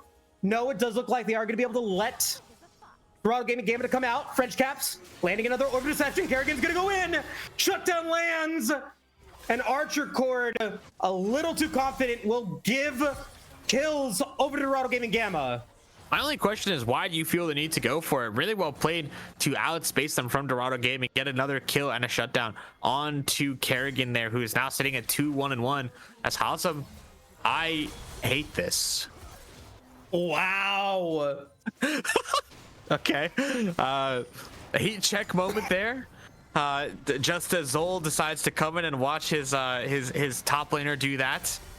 But anyway, very well played from Aiden there to survive. But yeah, in the mid lane there, that was such a long and drawn out fight that, I mean, at the end it was just really, I don't know, it seemed greedy to try and go for that play. I feel like it was greedy. You don't lose anything if you just walk away from it. And so I don't know, a big shutdown going the way of Yon, and who else to hand it over to him but the Cannon, but Emeraldo, but Mr. Oh goodness, Caps. Kerrigan gonna be dealt a little bit of damage there. Now French Caps has one more hit of that Spirit Rush. Adney very close to getting that stand. United could potentially give French Caps some assistance, but Emeraldo is there first. The Dragon is now available. Dragon is available, but we will have to see who is going forward first. The vision setup is not quite there for either team though. There's a bit of a check coming in from Kerrigan. We're gonna have to see though, because nothing really happening. As I feel like this has been the story of the spectator POV. Has just been every time Hazem has been on a tower, there has been a taunt into Hazem having to hookshot wall dive away from the tower. But it is working slowly but steadily, as Herald's gonna go down. And I think that should be the dragon for Archercord, and it is going to be the Dragon coming through. We'll see what that third Dragon is, as 3 members of Archercord are now, or 3 members of Dorado Game are now going to be in top lane. Kerrigan, Fate Seal is available for French Caps. Going to be able to survive, as a taunt is going to land in onto Hazem, but that turret is going to go down in exchange. Adney is there, going to be hit away. Hazem going to be able to avoid that first curtain call shot, but a great Glacial Prism going to land in on Rexus, who is going to survive and get that kill on the Split Breed. Meanwhile, in the bottom lane, French Caps is going to teleport forward to be able to survive, keep that top or that bottom tier 1 tower alive. And Dorado Gaming Gamma just also, I think, maybe falling a little bit to overconfidence. Yeah, I mean, Split going down. I think you're happy to trade your Sejuani, as French Cap's gonna go onto Kerrigan as the Spirit Rush available. Not gonna be able to land the second half of that Q there, but Kerrigan will go down. As I was gonna talk about this before that little fight there, but the ulti economy has been absolutely just going back and forth for these mid laners in the side lane, because we saw French Caps use it to jump away from Kerrigan before, and then Kerrigan used the Fate Seal to try and get a solo kill onto French Caps, and then did not leave the lane once they forced French Caps out. Instead stuck around and got punished for it. So well done from the mid laner of Archercord. But I think looking around, as it is a Hextech Dragon this game, so thank you very much. But a very, I mean, French Caps is so strong in this game, has a full Malignance already, is close to finishing that Shadow Flame. I think the richest person in the game, potentially 7,000. Yes, the most wealthy person in the game by a fair amount as well. But you know, what can you expect from an Ari who's 3-0-3, is farming a little bit less than 10 CS per minute, but still very farmed. A side lane menace, as it were. Yeah, a side lane menace indeed. You know, getting that kill on Kerrigan, the trade-off was teleport used, but Kerrigan used their teleport after their death back over into the top lane, gonna push that wave forward as the Baron phase of game 2 is about to begin in 50 seconds. Hazem now going to try to chip away at that bottom tier 1 tower that has been protected at all cost from Archercord, and they haven't really expended much for it. The next big objectives, I think, for these two teams are going to be these middle tier 1 towers that are both dangerously low, as Splitbreed going to be able to get a little bit of pressure, dropping that ward in the river, getting a little bit of vision control for themselves. As now 3 members of both sides going to go into the mid lane, waiting for Baron to spawn. 2 minutes remaining until the next dragon spawns. Like you said, maybe that Hextech Soul. Yeah, I mean, it's 1-1 dragons. I honestly don't know if we'll see a soul this game, just because 15 minutes of dragons is going to be pretty intense. I think that both teams will either have fought each other to death, or, you know, will have just ended the game outright by then. So I would expect in the next few minutes, maybe a little bit less dragon priority. from both sides here. But Hazem still very low going in here. No, what the heck was that? No flash from this Camille means that is a dead Dorado top laner. Now in trouble. Side. You said on the other side, French Captain Kerrigan going to come through, going to be able to get the soul unbound so that Kerrigan can get away. As French Caps does still have his Spiriters available, but now it's going to be Indigo coming through. That's going to be an Avoid Quick Blades Essence Reaver combo build. Huge damage. And the payoff's going to be a triple kill for the Xayah, their first 3 kills of the game. That is a bit of a disaster for the side of Archer. But I mean, yeah, I mean, they all stacked on the wall there. Got a great engage from Kiwiism as well as another great ulti from Splitbreed. And Emeraldo died first, so no Slicing Maelstrom, no flash, no ignite from that cannon there. And after that, it was just, you know, you have no damage. You don't have the Nocturne ulti. Your Shen is CC'd, so can't press R there. And Indigo picking up a triple kill is, I think, the most disastrous thing that could have happened for Archercord there. The gold lead was 2,000. Now it is down to 1. And this Xayah, who had just finished her second item, is already incredibly close to finishing her last Whisper component, and will, you know, very happily start moving forward into the later parts of the game, as she has more gold than Shen, she has more gold than the Nocturne, she has more gold, or a very close amount of gold comparatively to this Ahri, who until a few minutes ago I believe was about, you know, 700 800 gold more richer than the next richest person in the game. So now French Caps is going to have to think before jumping in on to this Xayah, as on the top side of the map, gonna be using the Spirit Rush to try and chunk out Hazem, and now that's not going to be available for this dragon fight potentially. And I don't know, Dorado Gaming doing such a nice job working together, as it looks like there might be some kind of engage here brewing. And there is going to be the engage. Is Addy going to try to come through with a taunt? Nice feathers fly. Huge damage with the Slicing Maelstrom, as Emeraldo is going to get big damage there. Kerrigan's going to be able to get one. Arthur's going to be able to get another. Addy with another great taunt. Huge damage from Archercord as they play that beautifully. The pings go straight to Baron, as it is a 4-for-1 trade. Baron is a little bit aggressive. I think they don't do a whole lot of damage to it between the Jhin and the Ahri. But with Shen, they might have enough, because Shen does do a whole lot of... Actually, what am I saying? They're burning this thing down. Camille is around, though, does have the ulti. But yeah, no, that is such a great team fight from the side of Archercord there. I think that is probably the picture-perfect fight you could have gone for. You have all of your members flying in. You have the Shen ulti on top of the Nocturne. Emeraldo is able to flash in and get, I believe it was like a 4-man Slicing Maelstrom onto the entire side of Dorado Gaming. Yes, you will trade the dragon in the end, but I mean, I said it before, I don't think there will be a soul in this game. So I think you're more than happy to do so if you are Archercord. Baron going to be worn on this red side. Didn't drop, I believe, a single member. Maybe they dropped one in Emeraldo, but I think you're more than happy to take that. 3,000 gold lead now is the name of the game for Archercord as they get back out onto the map, and they are spread. They are on the same timers, and Aideny is under tower by himself, but catches out Indigo, who has no ulti, has no flash. Wow, big damage from Aideny, but Splitbreed is now on the way. That tower is low, and that tower is going to go down. But Aideny going to be able to get that kill onto Indigo to make it a 1-for-1. But that is going to be a Baron buff now gone. If Aideny does not die here, no, does die thanks to that fate sealed, but the rest of the map is going to be Archercord to push forward, going to be able to get that mid tier 2 tower down. Archer going to take the blue buff, might even take the grump as well, as the minions are now punching away at that inner tower in the top lane. Stun's going to land in on French Caps. Great Hextech ultimatum to avoid the paranoia, but that's not going to be curtain call used by Rexus. Rexus going to deal massive damage, as Archer's going to be able to take that kill. And Dorado Gaming Gamma are now falling apart. This Baron has gone so well for Archercord, as the Glacier Prism misses the stun, followed up by Seeker's Arm Guard. Slicing Maelstrom from Emeraldo, who does die, but Indigo dies again. Kerrigan? Archer will fall to Splitbreed. Kerrigan is back up, but French Cap still wants more.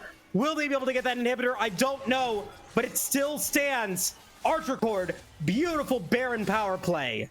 Yeah, French Caps is going to potentially stick around and play for a kill onto the Yone, which is a little bit useless at this point. Meanwhile, they're already sitting on 500 gold. But yeah, a very, very bloody game here in game number 2, and 7,000 gold lead, or sorry, 6.5 is now where Archercord sits. They didn't get the inhib, which I think is very important for this game moving forward. Because you are not going to have, critically, those super minions walking down the top side. You are not going to have that free lane pressure that often breaks open games. And that play started so wildly for Dorado Gaming. It was just Hazem jumping under the tower and getting one shot by the side of Archercord, and now is very far up with no vision here. Gotta back away.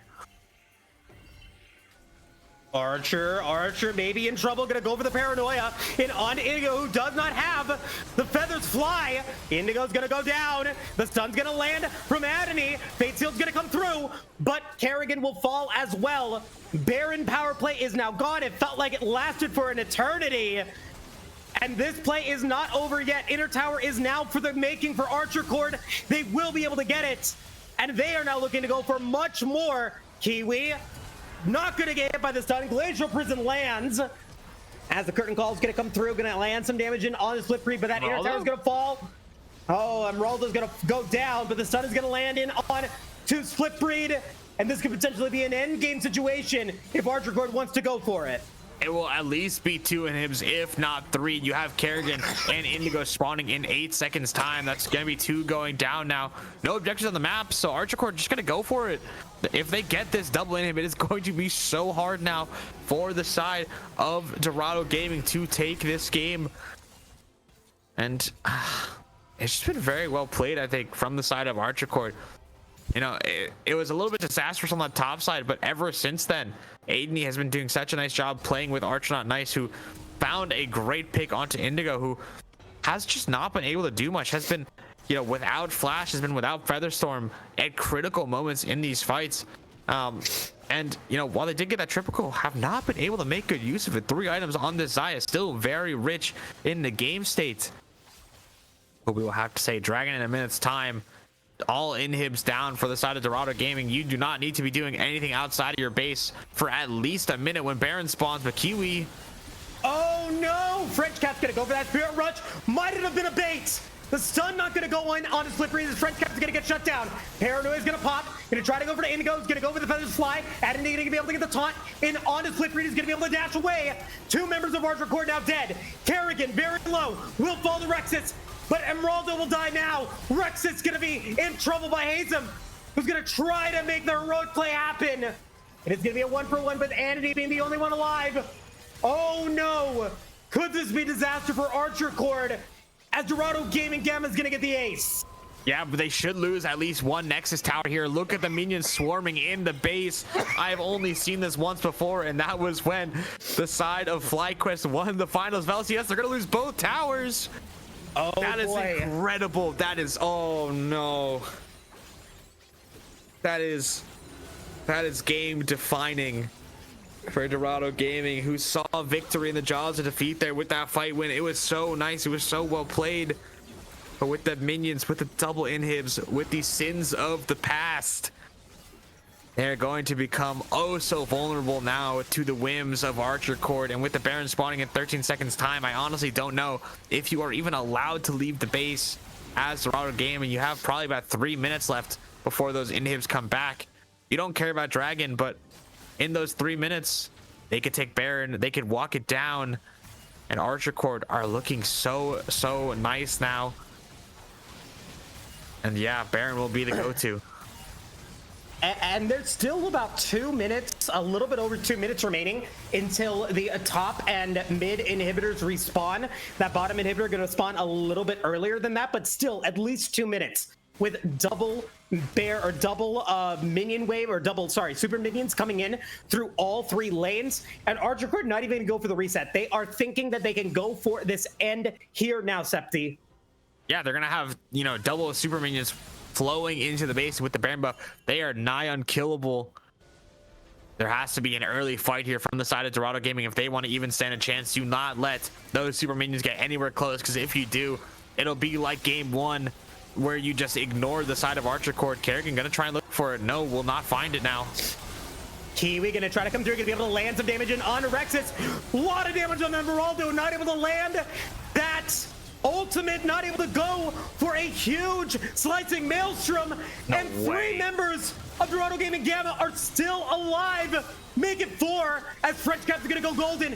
Adity gonna try to deal some damage in onto the Nexus, but I don't think that they can do it. Dorado Gaming Gamma, when it mattered most, gonna go for another ace. Adity wants this. Adity needs this to take this to a game 3. It is split breeding Kiwi against the world. Adity with some turns available. Oh my god. Wow. What a wild end to the game. And this Oh my god. Beast. 1,075 stacks on their Heartsteel by the end of it. 3 items. Whew. That is a barn burner of a game there to end it out in game number 2. Yeah. I'm gooped even. You know, I props to Adney or Adney, apologies if the name was incorrect, but oh my word, what a turnaround from that Mordekaiser Kazante game. Absolutely annihilated Hazem throughout that game. I mean, I have to say it. And I doubted, I gave Emeraldo and I gave the team a chance to prove me wrong with the Kennen. And I think Emeraldo did what needed to be done. A risky play. I think that was a game time decision there to have that Shen be R5, and it paid off. Because now we go into game 3 and look at that graph. Like, very consistent after 12 minutes. It was all Archercord's favor. I mean, it was on the tipping point because in that last fight, Kennen got absolutely blown up. So, you know, got maybe 1 proc of the slicing maelstrom off, but not really much else on top of it. And the Yone was at the breaking point of really being able to just 1v9 the game. I mean, we saw the goal lead, you know, drop from 10,000 down to 6. 6,000 gold is still a lot of gold, just in case anyone was wondering. It is a big gold lead. Again, though, Archercord with a whole lot of kill participation across the team. Dorado as well, still 2 assists per kill. Archercord close to 2 or closer to 2.5. But yeah, very, very well played from this red side here to be able to bring it to game 3. But now critically, all 10 of those champions are taken away, are not available. So I don't think you'll be needing the Shen into Camille matchup again, but Aegis is going to have to find another piece of the puzzle to match into Hazem for game number 3. Yeah, I mean, both teams now going to be pinched in their champion pools. We've seen the Gwen, the Kindred, the Seraphine, the Leona, the Braum, all those champions get banned out. And so I think it's safe to assume that we're going to be seeing those champions get taken away again. But I mean, this is the power of that fearless draft. And I think this is game 2 is one of those games why I love the AML, because there's still so many things that can happen. And my last point was I criticized that communication there from Archercord in game 1, but in game 2, it really felt like they hit their stride. Yeah, no, they absolutely did. And we're going to have to see if they can keep that going for game number 3. It is the critical moment. We are in week number 3. This is honestly a matchup of teams that, you know, might not make it out of playoffs between these two. So every single game win is important here for tiebreakers moving forward. So we will have to see who's going to be able to take it in our final game of the week. So stick around. We'll be right back with a game decider between Dorado Gaming Gamma and Archercord.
Welcome back, everybody, to Game 3 here of the Aegis Marauders League. Two very competitive games from Dorado Gaming Gamma, and Archercord is now going to boil down to a Game 3, and a Game 3 draft will now start. That Kennen, that R4 Kennen pick from Archercord, I think a really good play there.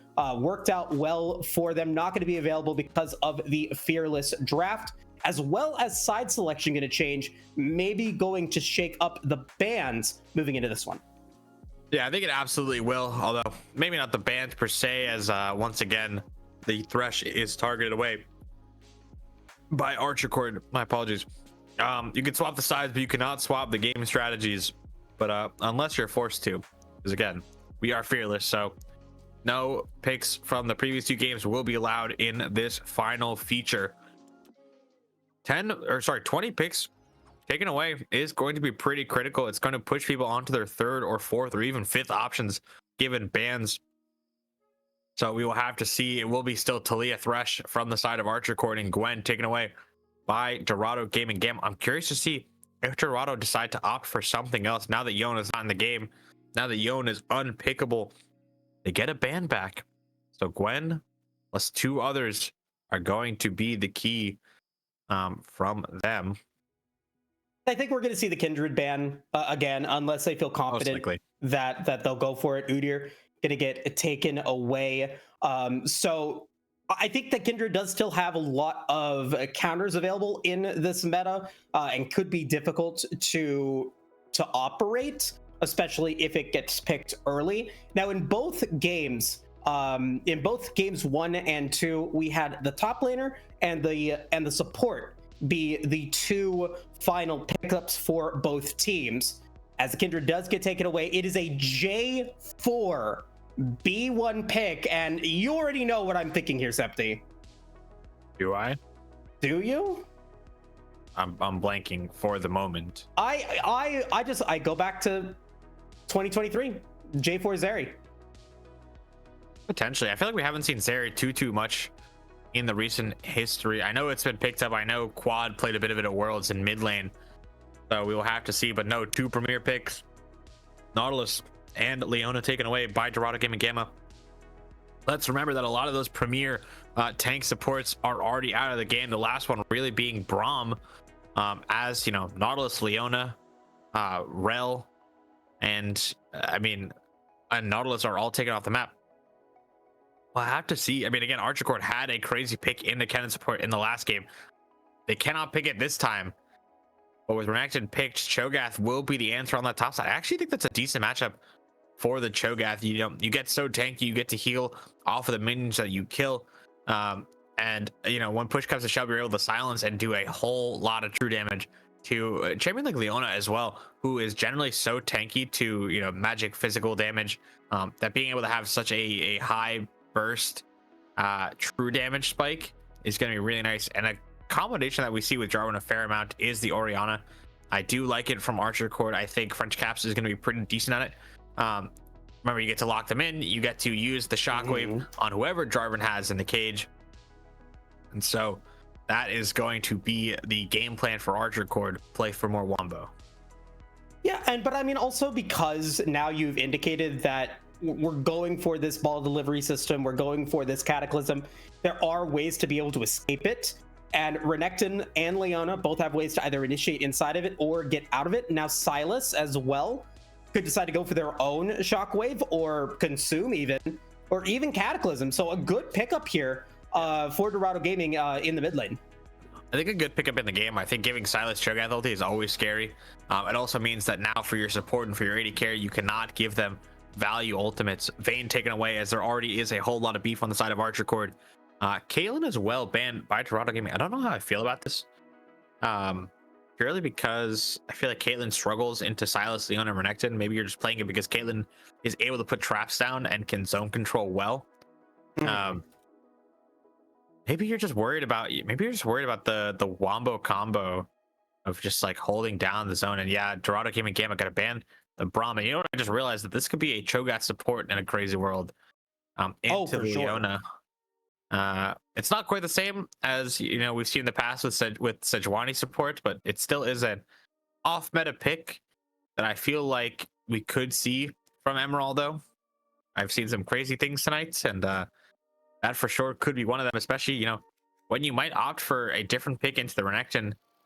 But I don't know, we're gonna have to see. Dorado Gaming Gamma have banned a fair amount of champions in this game. Vido still left up, and a very, very nice pairing alongside the Sylas. And now you're gonna have to see what they decide to pair with 4 melees as an AD carry. Ezreal comes to mind. I think Draven comes to mind as well.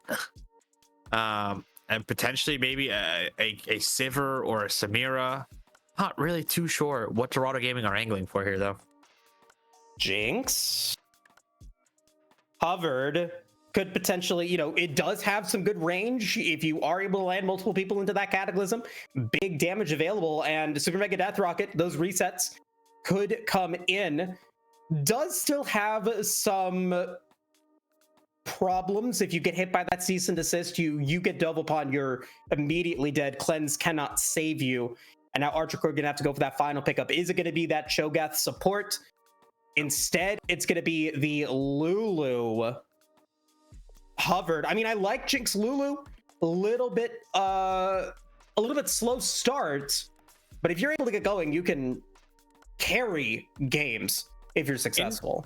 Into Leona, I think it's interesting. I think you're not really going to be able to bully out, and you're not really going to be able to shove them back either. I think the Leona is a scary lane opponent. Smolder, though, and you're talking about champions that go alongside a bunch of melees that could be that beef tank. Smolder comes to mind. You know what else comes to mind, though? It's going to be Varus potentially, as another champion that could work well here, but no, Sivir. Did I say Sivir? I thought Sivir before. I don't know if I said it out loud, but yeah, I think you said it for Archercord. Yeah, for Archer. Oh, maybe for Archercord. I meant for Dorado if I did say it. Because yeah, it's going to provide a whole bunch of movement speed for your carries. It's going to allow your Sylas, your Renekton, your Leona to get in there. Vi probably doesn't need too much help with the cease and desist, but I mean, it is a very nice pickup. I don't think you're too threatened by Jinx Lulu. I think you'll just be able to wave clear and get to the crazy farm numbers that I'm sure Dorado Gaming Gamma would love to get to. But you're going to have to see something that I don't think we've seen too much of in this series, and that's going to be a real playthrough bot lane for the side of Archercord, because they have been okay in the first 2 games, but I think when you look at game number 1, when you look at the way that they really were not able to play too much for Emeraldo and for sorry, and for the AD carry, it was just they had a lead and could not use it, purely because they didn't have enough support early on. But now with a Jarvan, with a champion that's much faster tempo, they're going to have to find a way to make that work. Absolutely. And if games 1 and 2 are indication of how this game is going to be played out, we're going to be seeing very aggressive movements from both teams in the early game. So definitely don't want to miss that. And so with that being said, we're going to very quickly go into the Dragon Draft. It was a Hextech Soul, which gives you a point septy, the first of the season for Hextech. And I'm gonna have to do it. I'm gonna take the Hextech Soul away from you. No. I'll go with the other winning Dragon type. Let's go Chemtech, and let's go for what's going to be this game. Let's go for Ocean. And I'm going to take Mountain, and I'm going to take Infernal. I was told earlier that Infernal and Mountain are the 2 most played in Worlds so far. So I'll take the Korean Dragon then in Cloud. There you go. There you go. I love it. Folks, like I said, we are just about to start game 3. Exciting series. Always love to be able to go for these game deciding rounds or match deciding rounds. So please tell your friends, get people to come through onto the Twitch stream. We'd love to have the extra support and appreciate you guys all staying with us for today's show. We're going to take that quick break now. When we come back, game 3 between Archercord and Dorado Gaming Gamma will commence. We'll see you guys shortly.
welcome back everybody to game 3, our first game 3 of the fall 2024 split here at the Aegis Marauders League. For the first time, we're seeing a side swap for these two teams as Archercord goes over to the blue side.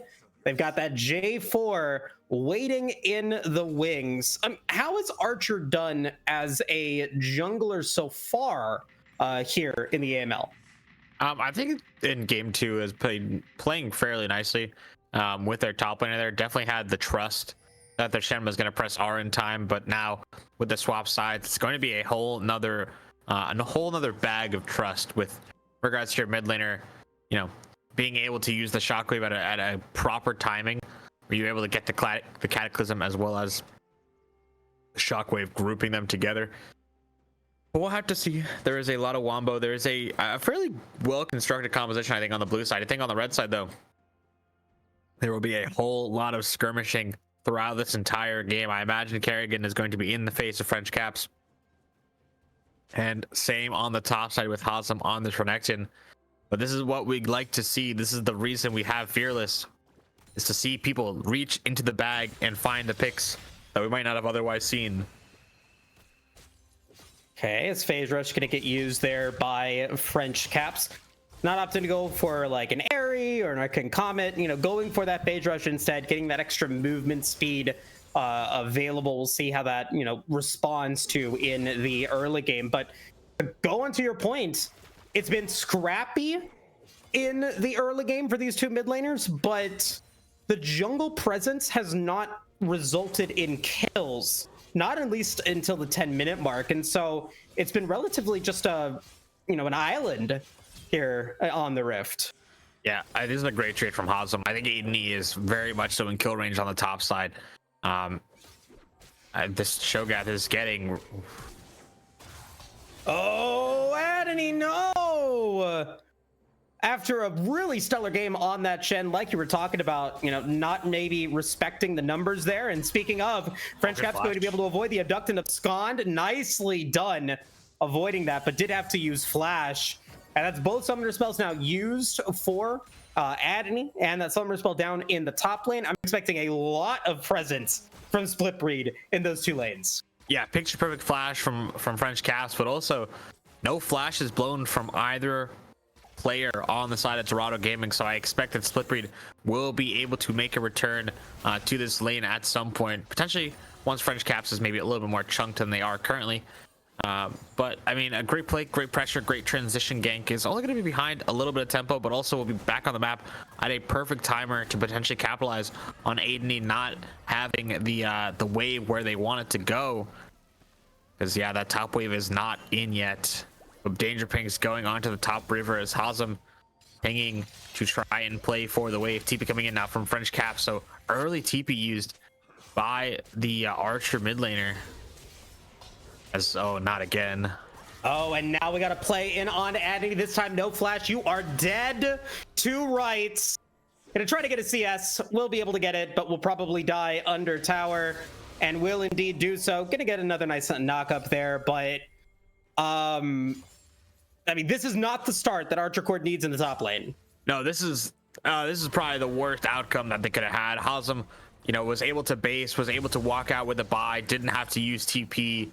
Aiden was trying to TP back to get a fast push on the wave, but could not get it crashed in time, and now is forced to take the Wakashe back to a frozen top wave.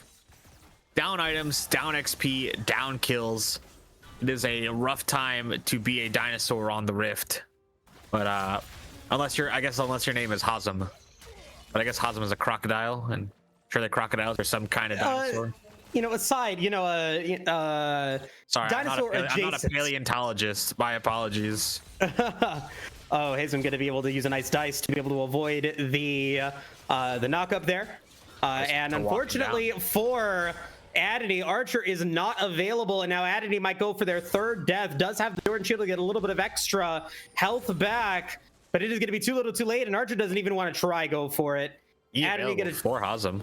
Oh no, knockup's going to land. Oh no, we'll be fine. Wow. Hey, well, you know, played. That is good hand still, though. I appreciate that. Well played from Aiden to be able to live there. I think Hazem I think Hazem must have misplayed that somehow because there's no world. Whoa. Hazem, I believe, is close to 6 here. Yeah, it's 1 minion from 6, and we'll most definitely dive the reaction here on this wave. As Leona caught here, Kiwism gonna take a whole lot of damage. But French Caps well on the other side is now exposed all alone. Gonna have to use that shockwave. Archer's gonna go for the flash, going to be able to take out Kiwi, potentially flag and drag, and Zapdos will be able to finish the job. But where is the collapse from Dorado Gaming Gamma? They're not gonna be able to get it. Hazem now has level 6, added a yacht yet level 6 themselves. Can they get the knockup? No, they cannot. And Hazem gonna be able to survive. That is gonna be the 3rd death for Cho'Gath. That lane is over for Archercord, and they gotta look to greener pastures. It's gonna be that Hextech Drake to start. Yeah, but on the other side, a kill goes the way of Jinx, and so not the end of the world. This Renekton will be a problem as the game goes on. But if you're Rexes, you're just like, please, Aiden, just hold off. Just, you know, just stack your Q, become a big meat shield for the Leona E's, the Vi Q's, the Silas E's. Just be my meat shield while I farm out into this game. Down 8 CS though, did get a kill, but Jarvan is here, no ulti though. Now we got the play going in onto Marauder. Does have flash available, but is going to be able to get away from Kiwi for the time being. Stun's going to land on a Rexus, but Rex is still feeling confident. A lot of damage coming in from Indigo though, as Rex is going to be able to flash away. Nicely done coming in from Archercord, as Rex is going to be able to get away. Cataclysm lands, and Archer not nice. Going to be able to pick up their first kill of the game. 2 kills for Rexus so far. For as good as it is going on the top side of the map, it is going as equally bad on the bot side. I saw what Indigo was going for, was trying to get the Q into the auto. Oh, well played from Kerrigan. The very, very good usage of the Sombrero to land the R flash with the Orianna ulti into the E, into the Vi Q and Vi ulti. Just really, really good champ mechanic knowledge there from Kerrigan. So, I mean, it's not without its woes for the side of Archercord. The success on the bot lane is not mirrored by the rest of the map, but you do have Dragon, you do have 2 kills on your Jinx, who is looking really pretty in this matchup with a nice bouncing wave with no flashes on the enemy bot lane. You just have to hope that Archer Not Nice is going to be able to find a way to, you know, potentially get this Cho'Gath back into the game, get your Orianna some kills, as Hazem is now trying to find a way to keep Archer Not Nice out of the game. And are they going to be able to do it? Now French Caps potentially in trouble, does have flash available, going to be able to get under tower. That threat is not going to allow for Hazem to go under that, even though they are 2-0. Those kills aren't netting as much gold now that there's 3 deaths on Adony. But Archercord going to be able to survive or keep their camps in the top lane or in the top side of the rift towards Archer Not Nice, who is outpacing Dorado Gaming's jungler by a camp or so. Yeah, but I think there's more value than just, you know, keeping the camps or not keeping the camps, because critically what Hazem does there is, with the pressure gained from the top lane lead, they have drawn pressure away from the rest of the map by being in Archer Not Nice's face. And also you figure out where this Jarvan is going to be pathing for the next, 5 minutes or so with the spawn of their camps. And we saw Splitbreed was able to take away a spawn of those Raptors, as well as know that their top side is safe and that they can be here for a potential play. And it looks like Archer on Ice is going to try and capitalize potentially, but will Splitbreed have the patience to know that this Jarvan is here? No, it doesn't look like it. Rexes has no flash though. And it's going to be a 3v3. Nice warding in the bottom lane from Kiwi, and Indigo going to know that Archer is there. And so they will not try to go for that 3v3 play, especially given that Rexus is ahead in kills, has that BF sword comparatively to the 2 long swords from Indigo. So they will be able to back away. Adney, thankfully for Archercord, has not died in a little while, so that's going to be good for them, but is behind in a level and is going to be once again threatened by Hazem, who is going to just be inside that minion wave, does not care, going to land the slice and dice, going to land the Q, and be able to get that health back, as Emeraldo not able to get their back, going to try to keep that wave for as long as possible, going to try to force it away from the tower. Meanwhile, Kerrigan Oh my god, this Silas is insane. Another great use of that hijack to be able to get away from the Cataclysm with their own Cataclysm. Or sorry, the Flag and Drag. So that's just going to be, ultimate use, no harm done. Yeah, well played. I don't know if that was completely intentional, but really, really well played there from Kerrigan. And I don't know if you noticed this when looking at the top side, but did you happen to see the Renekton's inventory at 10 minutes into the game?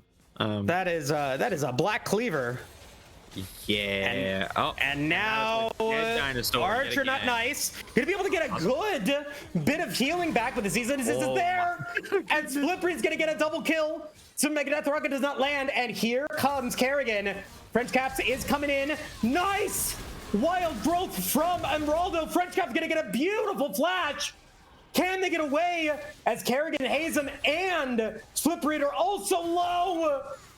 Is there any follow-up? Yes, there is. It's going to be a teleport coming in from Adney. Is I don't know if this is good or bad. The hero moment. One is going to die. Adney now needs to try to find somebody. Splitbreed does not have Ball Breaker available. As the backs come through from Kerrigan, is going to be the lowest health player. Is it worth it if the Cho'Gath gets the kill, though? That's what you have to be asking yourself. No, teleport's going to come from Kerrigan. This time they have the Rock Bell. Adney has to escape.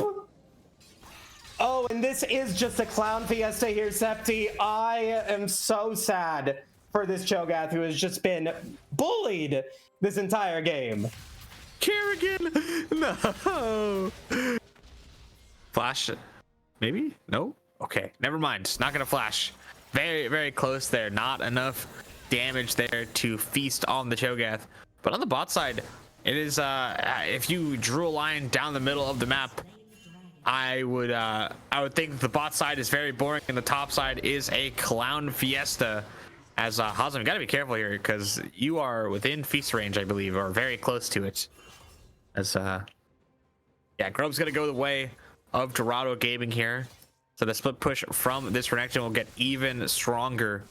But on the bot side, I think credit still has to go to Indigo, who has, despite the early game blunder, has been able to keep farming at an even pace. As now Rex is going to try and push past the tower. Archer on ace though, no Flag and Drag available. Does have the Cataclysm though. Cataclysm gonna land, gonna be able to get some good healing coming through. Wild growth available for Emeraldo, as he's gonna be able to flash away. Kerrigan not going to be able to get the abscond onto Archer, but Indigo's gonna flash forward, and we'll get a beautiful Q. Wild growth gonna get landed there by Emeraldo onto Emeraldo, as Rex is gonna land huge damage onto Kiwi. Indigo's going to potentially be next. Wow, Emeraldo and Rex is trying to carry this team, as Archercord will get multiple kills in exchange for Dorado Gaming picking up their own. Yeah, critically well played from Emeraldo there to find a nice polymorph on to, I believe it was Kiwiism, to get absolutely blown up by the Jinx. Rex is forced to use both flashes there, but now going to be 4-0 on this Jinx. A monster in this game. Still down 1,000 gold though to the Renekton, but not anything to scoff at. This Jinx is very strong in the game and is farming fairly decently. Only 2 CS down since the purchase of the Cull on Indigo. But the XP, as I want to take a quick look at it real quick, is for sure in favor of Dorado Gaming here. Level 10 to level 9, level 9 to level 8. It is still looking good for the side of Dorado Gaming. Keep in mind that you get hundreds of gold worth of stats for every level that you have, so that gold lead of 4,500 is even bigger for this red side here. Yes, there are 2 dragons in favor of Arch. So I mean, I don't know if that's really a win condition for you. I don't know how well they scale comparatively. I feel like this Sivir, the 400 CS the 400 CS and win champion, really doesn't get outscaled too easily, if at all. We will have to see as Dorado Gaming continue to monopolize these topside objectives. And, Dorado Gaming is already signaling how they want to win this game, and it's going to be through Hazem, who is 2-0-5, has the Black Cleaver. Second item picked up is going to be that Hull Breaker, but now let's go to this fight here in the mid lane. Chomper's not going to land onto Kiwi, going to be able to get away. Second Dragon was taken by Archercord. It is going to be a Mountain Soul, which is one for me. I win the series day, Septi, which I guess is cool. Unlucky. Unlucky. I lost the 50-50. Unlucky. I mean, considering Anyway. that you won the last Slippery? 3 seasons, I'm not worried about that. Oh, But I am worried about Archer, who loses out on the Flag and Dragon from a great vault breaker from Flipbreed. Hazem now going to get their 3rd kill, going to be on a killing spree, and will be able to get that extra bit of resistances thanks to the Hull Breaker, with Flipbreed now leaving. Adony not able to land that knock-up once again, as the Riptide's going to land into the mid lane. That will secure that mid tier 1 tower. That is the 2nd tower of the game, going to Dorado Gaming Gamma. Yeah, 2nd tower going to go for Dorado Gaming Gamma. And on the bot side, though, Jinx is going to take a base here, probably to walk out mid. No, going to cancel the base instead. This bot lane has been called off by the Orianna, most likely.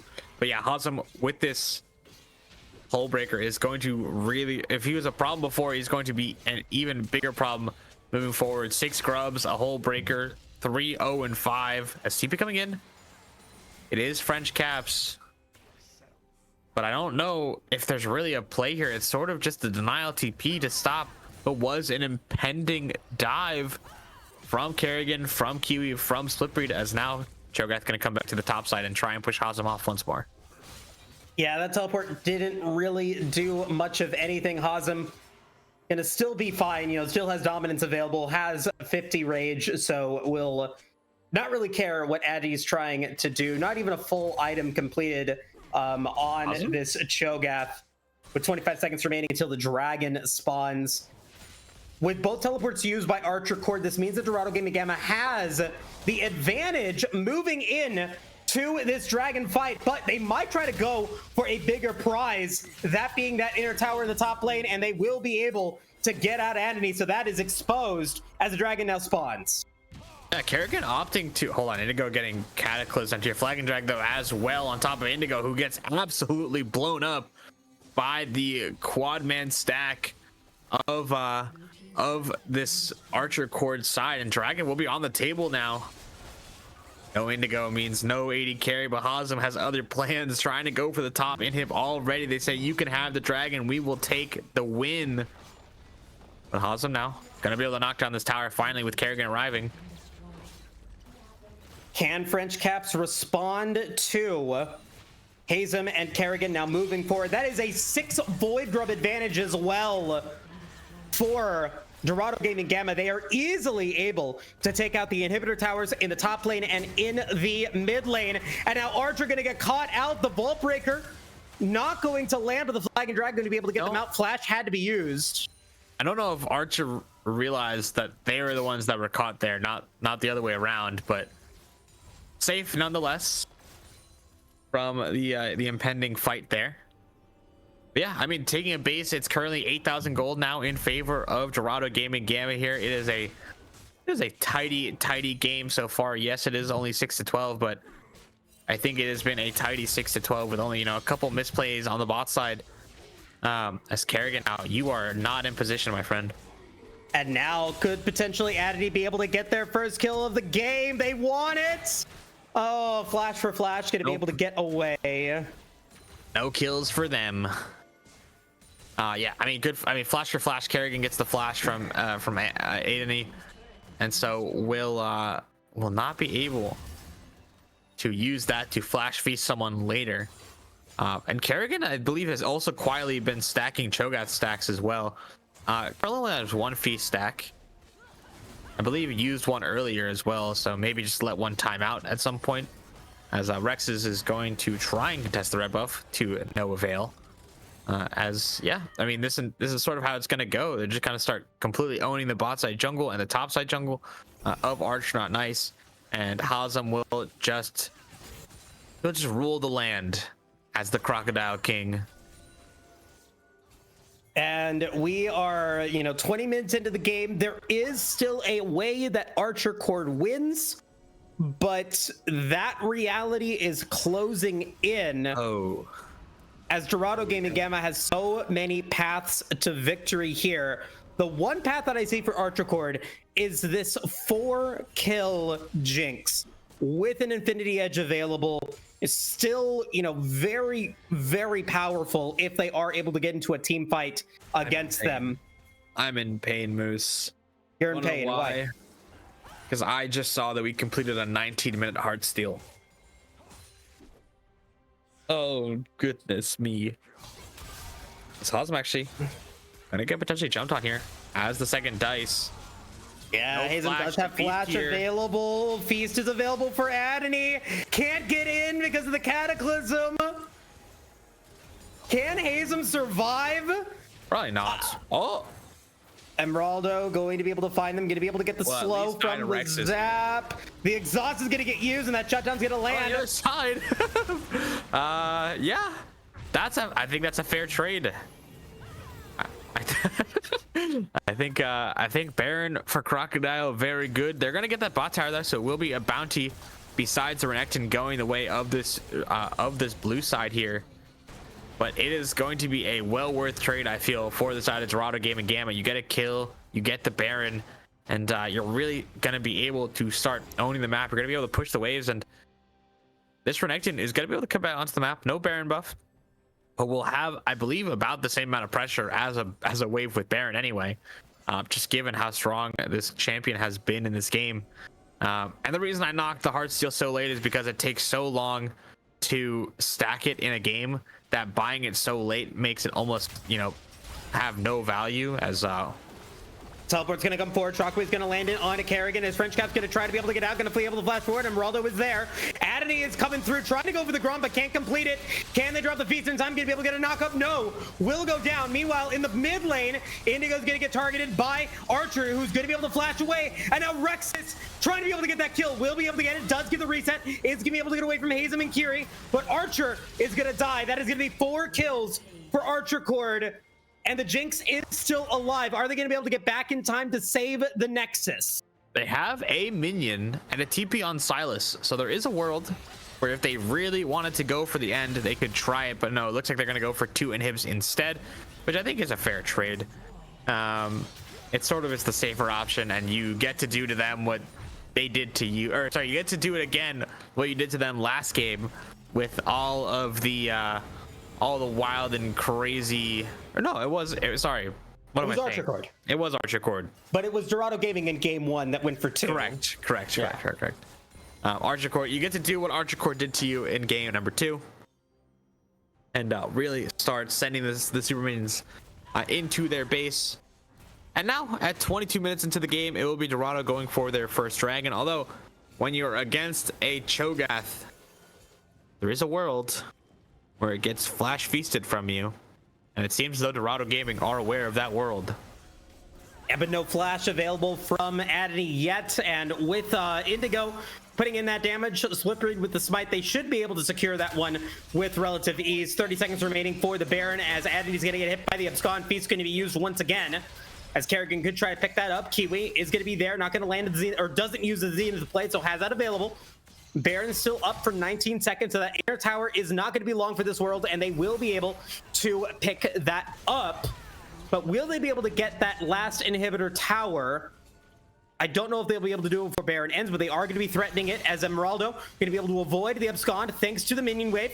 Inhibitor tower will go down, as Baron is also now expiring, with all 5 members of Archercord looking to be able to keep this inhibitor alive, looking to potentially be able to avoid those super minions. But I don't know if they're going to be able to do that. They're going to make their last stand at the Nexus, which I agree with. Can they survive this siege by Dorado Gaming Gamma with the minion waves already getting that tier, or that one Nexus turret down to half HP? 1/3 of that tower is now down, almost 2/3 gone, as Kerrigan is going to be able to get that minion wave down to the top lane. The rest of Dorado Gaming Gamma going to try to avoid the minion waves from coming out of the Nexus. They will be able to do that. Kerrigan is going to be able to avoid that knockup from Adney, and we're waiting for another wave of super minions to come through. Yeah, I mean, the towers are getting chipped down closer and closer to going down. We're going to get the first double super wave here from the mid lane here, and with the whole breaker buffs as well, it is going to be really hard to deal with them. Shortly, though, after, we're going to have 4 more coming in from the side lanes, as Aiden going to do a nice job of just face tanking these for the time being, but Indigo is going to start using those boomerangs to really get around them. But I need you to look, Moose. Need to watch the Jarvan Orianna to see if there is ever a moment where Dorado Gaming are grouped. It's looking like this might be one, though, but Aiden just gonna go down. Shot. Well, Hazel's gonna go down. Huge Cataclysm landing, and 4 of Archercord will get kills. It's a triple kill for Adney, who now has a respectable stat line, 3, 6, and 2. The game continues. Yeah, the game is not over yet. It really is a don't even know what to call it, because I feel like Dorado Gaming, they just were not prepared for their lose condition. I feel like the only way that game ever goes bad or ever has a chance of going bad is if you give the wombo combo of Shockwave and Cataclysm. That's exactly what they did. They also got, Cho'Gath knocked up, Cho'Gath silenced into Jinx rockets. It was the worst possible outcome that they could have had. That is a that is such a big swing that the bounties are coming off the objectives for the side of Archercord. Wow. I mean, it's 5,000 gold, 5,500 now for the side of Dorado Gaming, in their favor still, but Baron spawning in 20 seconds time. I think they have to just try and take this and play with the double supers that are spawning still, because if you let those inhibs respawn, you risk giving so much gold, or you risk letting Archercord use all of that gold that they accrued while the double supers were down, that they are potentially coming back into it. Because yes, 5,000 gold now before the Baron gets taken, as Dorado Gaming decide to start it now. Teleport is available for Adney, and they're going to try to go for this, potentially the last stand for Archercord if they lose this one. If they lose, they die. And with the teleport expended by Dorado or by Archercord, Dorado Gaming will back away from Baron, will go right back onto it, as an inhibitor will now respawn, I believe, in the top lane, as French Caps and the rest of Dorado or Archercord try to defend both Baron and this bottom minion wave. Teleport is still available for French Caps. There. As it's going to be a great Cataclysm coming in from Kerrigan, but is it not great? As the teleport is going to come in from French Cap. Teleport is going to come through from both Hazen and Kerrigan into the bottom lane. It's going to be 2 members dead, but can Archercord get back into the Nexus? They're going to go for the backs. He's going to try it. There. Adney going to have to go for those knockups. Inhibitors are respawning. I don't know if he gets it. Polymorph is coming through. Hazem, 1 HP. He gets it. What? There's no way. Wow. Cannot believe it. Archercord gets the ace. What?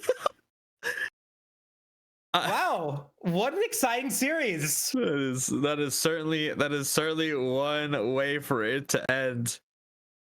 I have no words. I have no words.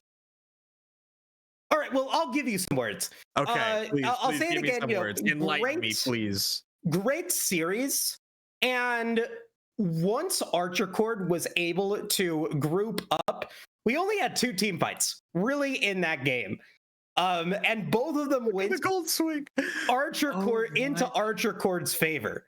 They landed the Cataclysm, they landed the Shockwave, they got the Rupture, and ultimately were almost able to bring it back. They stopped the teleport from the Silas in time, but Hazen was just a little bit too far away and was able to get in enough time to be able to finish the job. I mean, 1 second sooner by Archercord, this game would still be going on. The Nexus would have been exposed, but that would have been an ace. Dragon was just about spawning. That would have been Mountain Soul. That could have been Baron. That could have been, they had teleport advantage coming forward.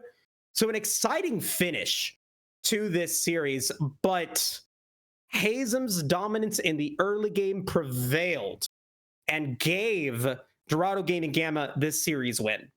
Yeah, I think that scuff that engage looks so scuffed at the end because they were calling for the end, calling to engage them and then play for the TP end, which it worked out. But I mean, as you can see from the KDA, as you can see from how the gold ended in that game, if it did not end right then and there, it would have been a really, really rough time for the likes of Dorado Gaming Gamma to get back into it, because I mean, 3 dragons only up 2,000 gold. in a game state where the enemy Jinx is what was she in at the end of this 8-0? Yeah. That is pretty wild. I mean, an exciting game for sure, and I don't think one that Archercord could potentially be mad about, especially since they took it to game 3, and that game and game 3 could have potentially swung back into their favor. But with that being said, we're going to take a quick break to jump into a post-game interview with Dorado Gaming Gamma. We'll be back in just a bit.